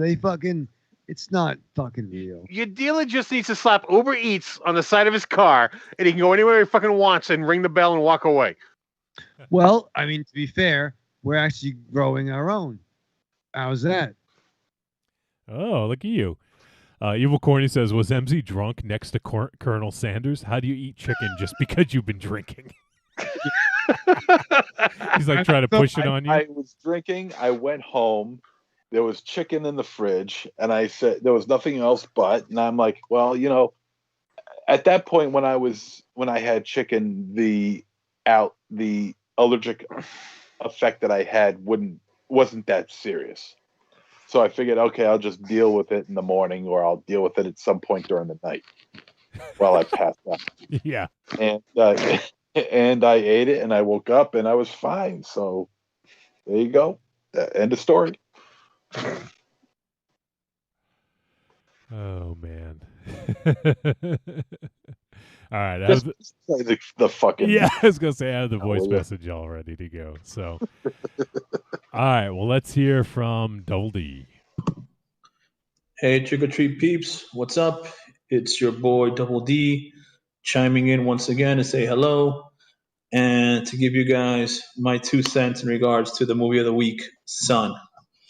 Lord have mercy. What can I say about this movie? I liken it to probably the redheaded stepchild of Rosemary's Baby. It's like a bad sequel to it, which in all actuality, Rosemary's Baby did have a sequel in book form. It was called Son of Rosemary, which was horrendous. And this movie kind of reminds me of that. I think my issue with this movie was that, well, first, the good things. I mean, it did pack like a lot of gore, in its 98 minutes, but definitely lacked a lot of originality. I think anyone with a passing familiarity of the genre is going to quickly sort out what's going on, with the characters and the plot and where it's headed. You know what I mean? And I think one of the most infuriating things about this movie was that it was based on this woman escaping from a cult, but you never saw the fucking cult real stuff, It was just kind of like alluded to and never really addressed. I dug the guy that plays the cop, the actor. He was in The Girl Next Door and in The Autopsy of Jane Doe. But this movie just did not do it for me at all. I think it had a lot of, I guess it's a feature with a lot of sadistic flair, and it does build tension, but it just suffers from a complete lack of surprises. And except for that final and very silly twist ending. So this movie just did not do it for me. I'm sure that, you guys might disagree, but for me, this is a trick, and hopefully next week's movie will prove to be a lot better. Double D out. All right, D. Thanks, man. Always good to hear from you. Didn't work for Double D, so we got 3 tricks and 2 treats. Seems like it never seems to work for Double D. Every movie he's reviewed from us is a trick. I know. That's why he probably sent me. He's like, "When are you guys gonna do this movie?" I actually like this one. So I think next week we'll break the streak. I'm checking out the chat room here, and Mars is hanging out. He says Aries made me smoke. No, bullshit. Yeah. Fucking sit down with me, Maz. I'll come over there and kick your ass. And he also says MZ was chicken drunk. And Double D added to your story, Raven Shadow. He says, I coughed my lung up smoking that cigarette. I asked Raven Shadow for instructions. It was worth it. The bartender was hot. Yeah.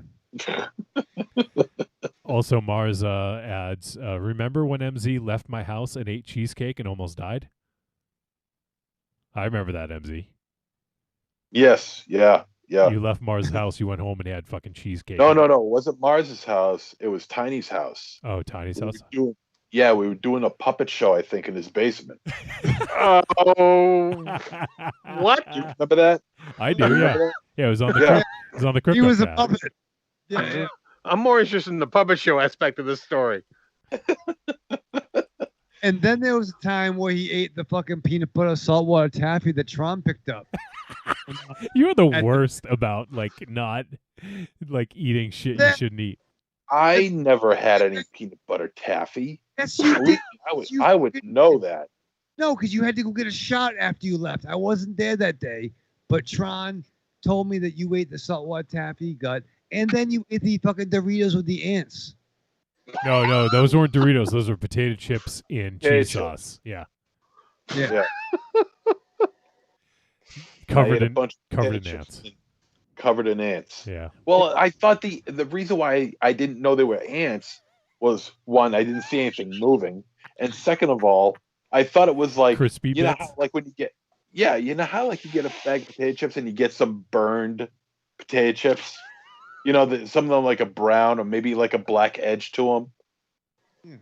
That's what I thought it was, but no, it turns out that with potato chips I ate about 50 ants to go along with it, because there were these little tiny ants, these really really tiny, size of a pin ants.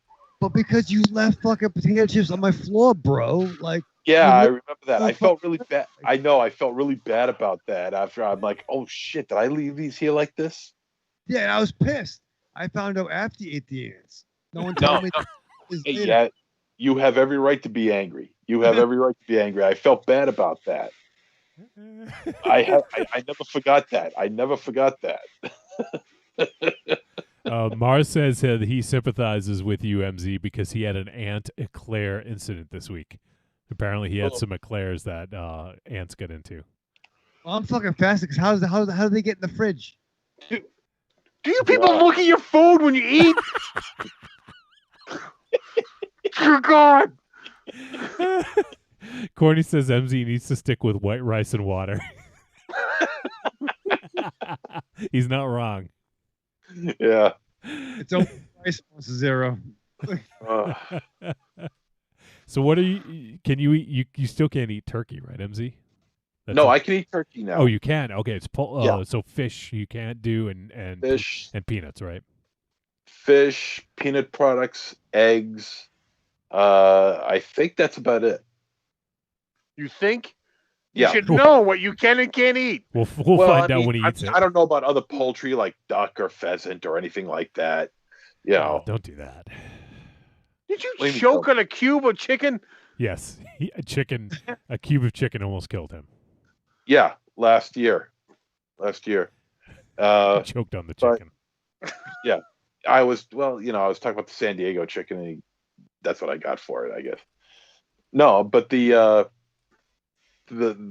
puppet show, we had some puppet show going on. Cursed puppet show. Yeah, and I go home, and I'm given a piece of cheesecake with, I looked at it, I didn't think much of it. I thought it was like little pieces of chocolate, the little chocolate morsels that were on top of it. After a while, it turns out it wasn't. It was nuts, walnuts, I think. And so I took my EpiPen, jammed it into my leg, and I figured, okay, I'm going to be okay. So I go to bed. About 10 minutes later, I wake up and my face is completely swollen. I can't breathe, and I'm rushed to the hospital where I was pronounced dead at 2 a.m. where I go into where I end up going into epileptic shock. Jesus. Anaphylactic, not epileptic. Anaphylactic, epileptic, anamorphic shock, whatever. Anophalangic. Anaphylagic shock. Yeah. I mean, MZ, I'm really sorry you almost died, which that's a statement I've said to you multiple times. But you keep on kind of glazing over the part that me and Corny want to know about. The fucking puppet show. Like, that the puppet, that was about maybe 7 or 8 years ago. It was longer because I think it was before we started doing the show. Because we were doing we did a CryptoCast, before. Yeah, so it was about 9 or 10 years ago, and it was some puppet show that was taking place in Tiny's basement, and I can't remember. Yeah, it was me and I think it was me and Dynamo working the puppets, wasn't it? No, it's just it was you and Dynamo was talking to the puppets. You were operating the puppets. Oh, that's right. You were in the dollhouse. I can remember this whole thing because I shot. That's right. Yeah, I shot it. In the dollhouse. You're right. I was in the dollhouse. I forget what was. You know what? I'll have to see if I can edit that out of the CryptoCast and post that or something. Okay. Can we do what we can show? Well, the from thing is, that- it's a pain in the ass because it's a lot of editing on my part, and I don't really have the time. I like it when you edit it.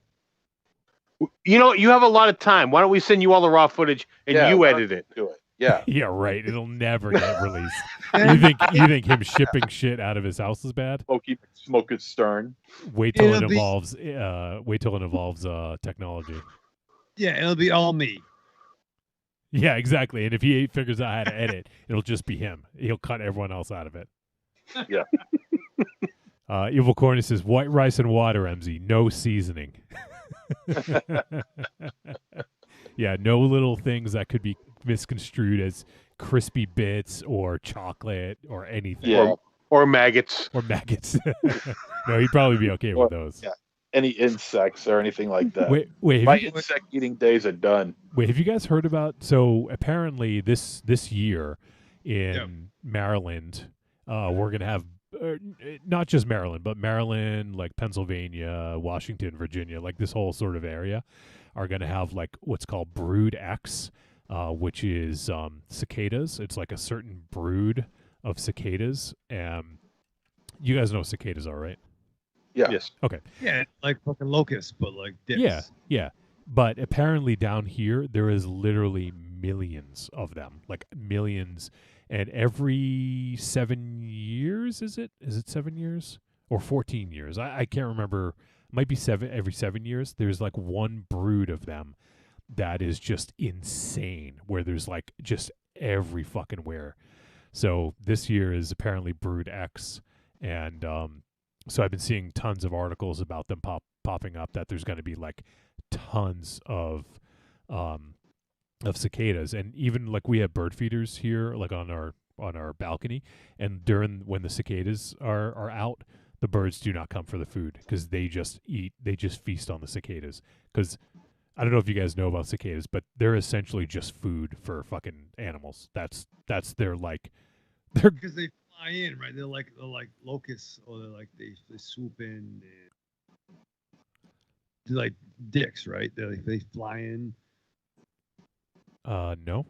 Well, they're not. They're different from locusts, Yeah, but they are just when they spawn, as Wolfie's talking about, they're everywhere. Yeah. Well, remember in the 80s when we were kids, Monsieur was much older than we were, but the gypsy moths, remember the gypsy moths? Gypsy were everywhere? moths.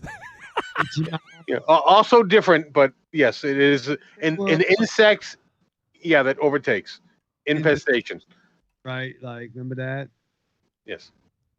in the 80s? Yeah, I remember that. That was cool. Yeah, and it happened a couple of years ago too.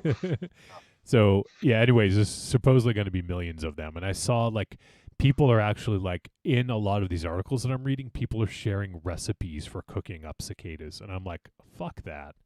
Nope. Yeah, they're huge too, and they're like supposedly like really meaty, is what everything says that I'm reading. But yeah, there's like gonna be a shitload of them down here apparently. So Yeah, I've eaten a lot of fucked up shit. I ain't eating fucking. So just for the record, when you said the Brood X or whatever, I was thinking like some kind of cologne or something. I was thinking of fucking no effects. Well, and Mars says, does Gangrel's song play for the cicadas? The fucking Brood theme song. Yeah. Wow. I mean, Brood. Now I'm thinking of the X-Men knockoff of the Xenomorph, with like Gangrel as the head. And to be fair, Gangrel's head looks kind of like Beetlejuice's head in that fucking movie. Which Beetlejuice? Howard Stern? No, the snake man. The shrunken head. Yeah. Oh, No. The snake, the stairway snake. Oh, okay, yeah. It was kind of like the Gangrel. Oh man. So fucking cicadas everywhere, apparently. And also, one other thing I saw them last year. Apparently, there is a specific wasp. They're cicada killer wasps, and they really only care about cicadas, but they're fucking enormous. Like, they're big enough to. They basically get on top of the cicadas and basically control where they go, and they'll like get the cicada to go into their like nest.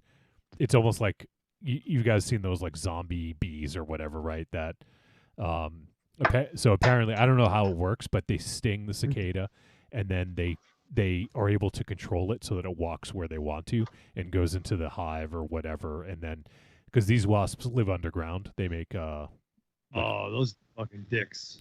But the thing is, they don't bother humans unless you like try to go after them. You know, they're not like real wasps are dicks, right? But these ones apparently just only give a fuck about cicadas. But those ones are terrifying when you see them. Oh, they are. They're fucking huge, and they come out of the ground. Yeah, I remember a couple of years ago when I was helping my kid move down in Philly. Me and him saw one outside, and we were just in awe of it. And then we watched it fly in the door and start going up the stairs where my wife and his girlfriend were carrying something down. And we stood there and waited to hear the scream. Yes, we are both dicks.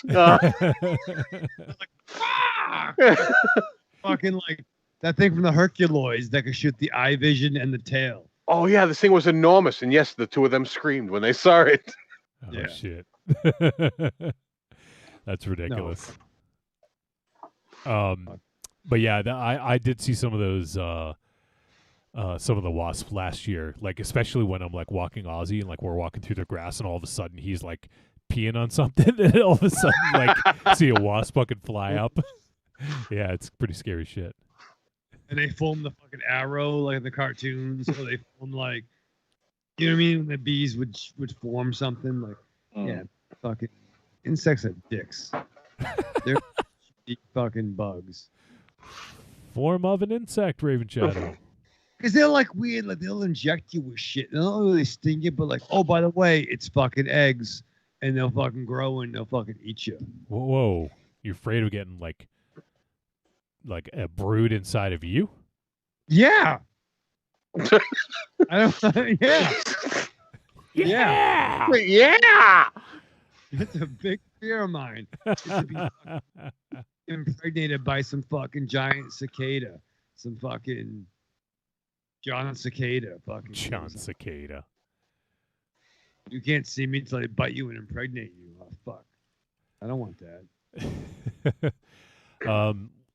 One more thing I'm going to show you guys. Let me see if I can actually pull it up on the feed, because I think you guys can see the live feed, right? You guys on the show, that is, hosts.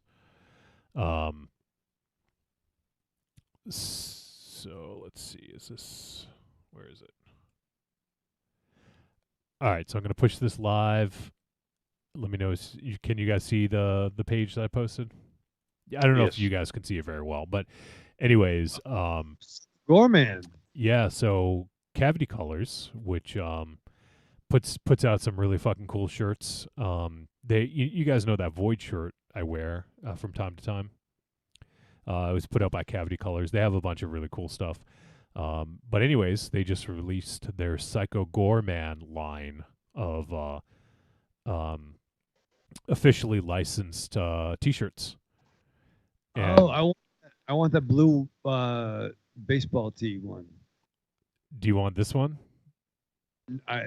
Maybe. No, I can't wear that out. Hunky Boys, a tie-dye shirt. No.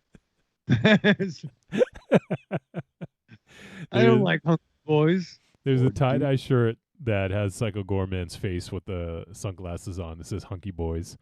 It is. I don't think I'm bold enough to wear that, but it's pretty fucking awesome. And there's another tie-dye that says Frig Off with that main girl. I can't remember her name in it. Yeah. But there's also Psycho Gorman sweatpants, Raven Shadow. That's fun. They have pockets? Those look more like leggings. Side pockets on the left, right, and one back pocket, Raven Shadow. Oh, is it back pocket? They got ribbed ankle cuffs, elastic waistband with grommet and black drawstring. Johnny, I love ribbed ankle cuffs. These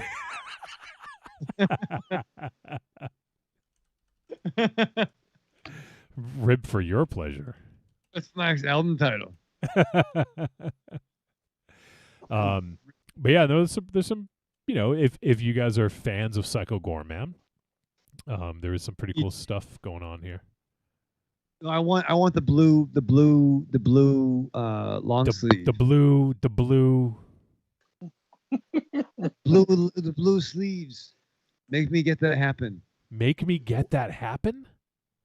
What do you What does that one say again? What kind of language is that? Make me get that happen. It's like a gold language, dude. What does that blue one say? Hold on, let me get back there. No, I'm asking him. Oh. I got bad eyes. Yeah. What does it say, You want Rachel? the shirt, but you don't even know what it says. Marion. Oh, God, Jesus. Oh, Can I get the Amazon card? Amazon. Raven Shadow, you are a train wreck of a human being. I am a human being. I want that one. Yeah, that one. That's the one I want. With the Raglan style baseball shirt. Yeah. Yeah, it's pretty cool. So, just some cool stuff if you guys are interested. Cavity Colors. Obviously, we're big fans of Psycho Gorman, so I wanted to bring that to people's attention. If you're interested, check it out. They just released it, so I don't know how long that's going to be up there for. But so it's cavitycolors.com. So give it a look if you're interested. Do they have the Mandy shit too? No, they don't have the Mandy license. They get a bunch though. They have let's see if I can find out the collections. Yeah, they have a lot. Like I can't even more than I could probably read. American Psycho, Raven Shadow, Chopping Mall, Day of the Dead, Evil Dead 2, Ghoulies 2. Yeah, they get a bunch. A lot of Halloween stuff. They got some cool Halloween 3. Flimsy. That's what I'm talking about. Killer Clowns from Outer Space. Yeah, they got a lot of really good stuff. So, I really the Street Trash one is pretty awesome. I don't know if you saw that, MZ. They have a Street Trash collection that's pretty fucking cool. They have a one that says it's Tenafly Viper. It's a tie-dye shirt, like green tie-dye with the Viper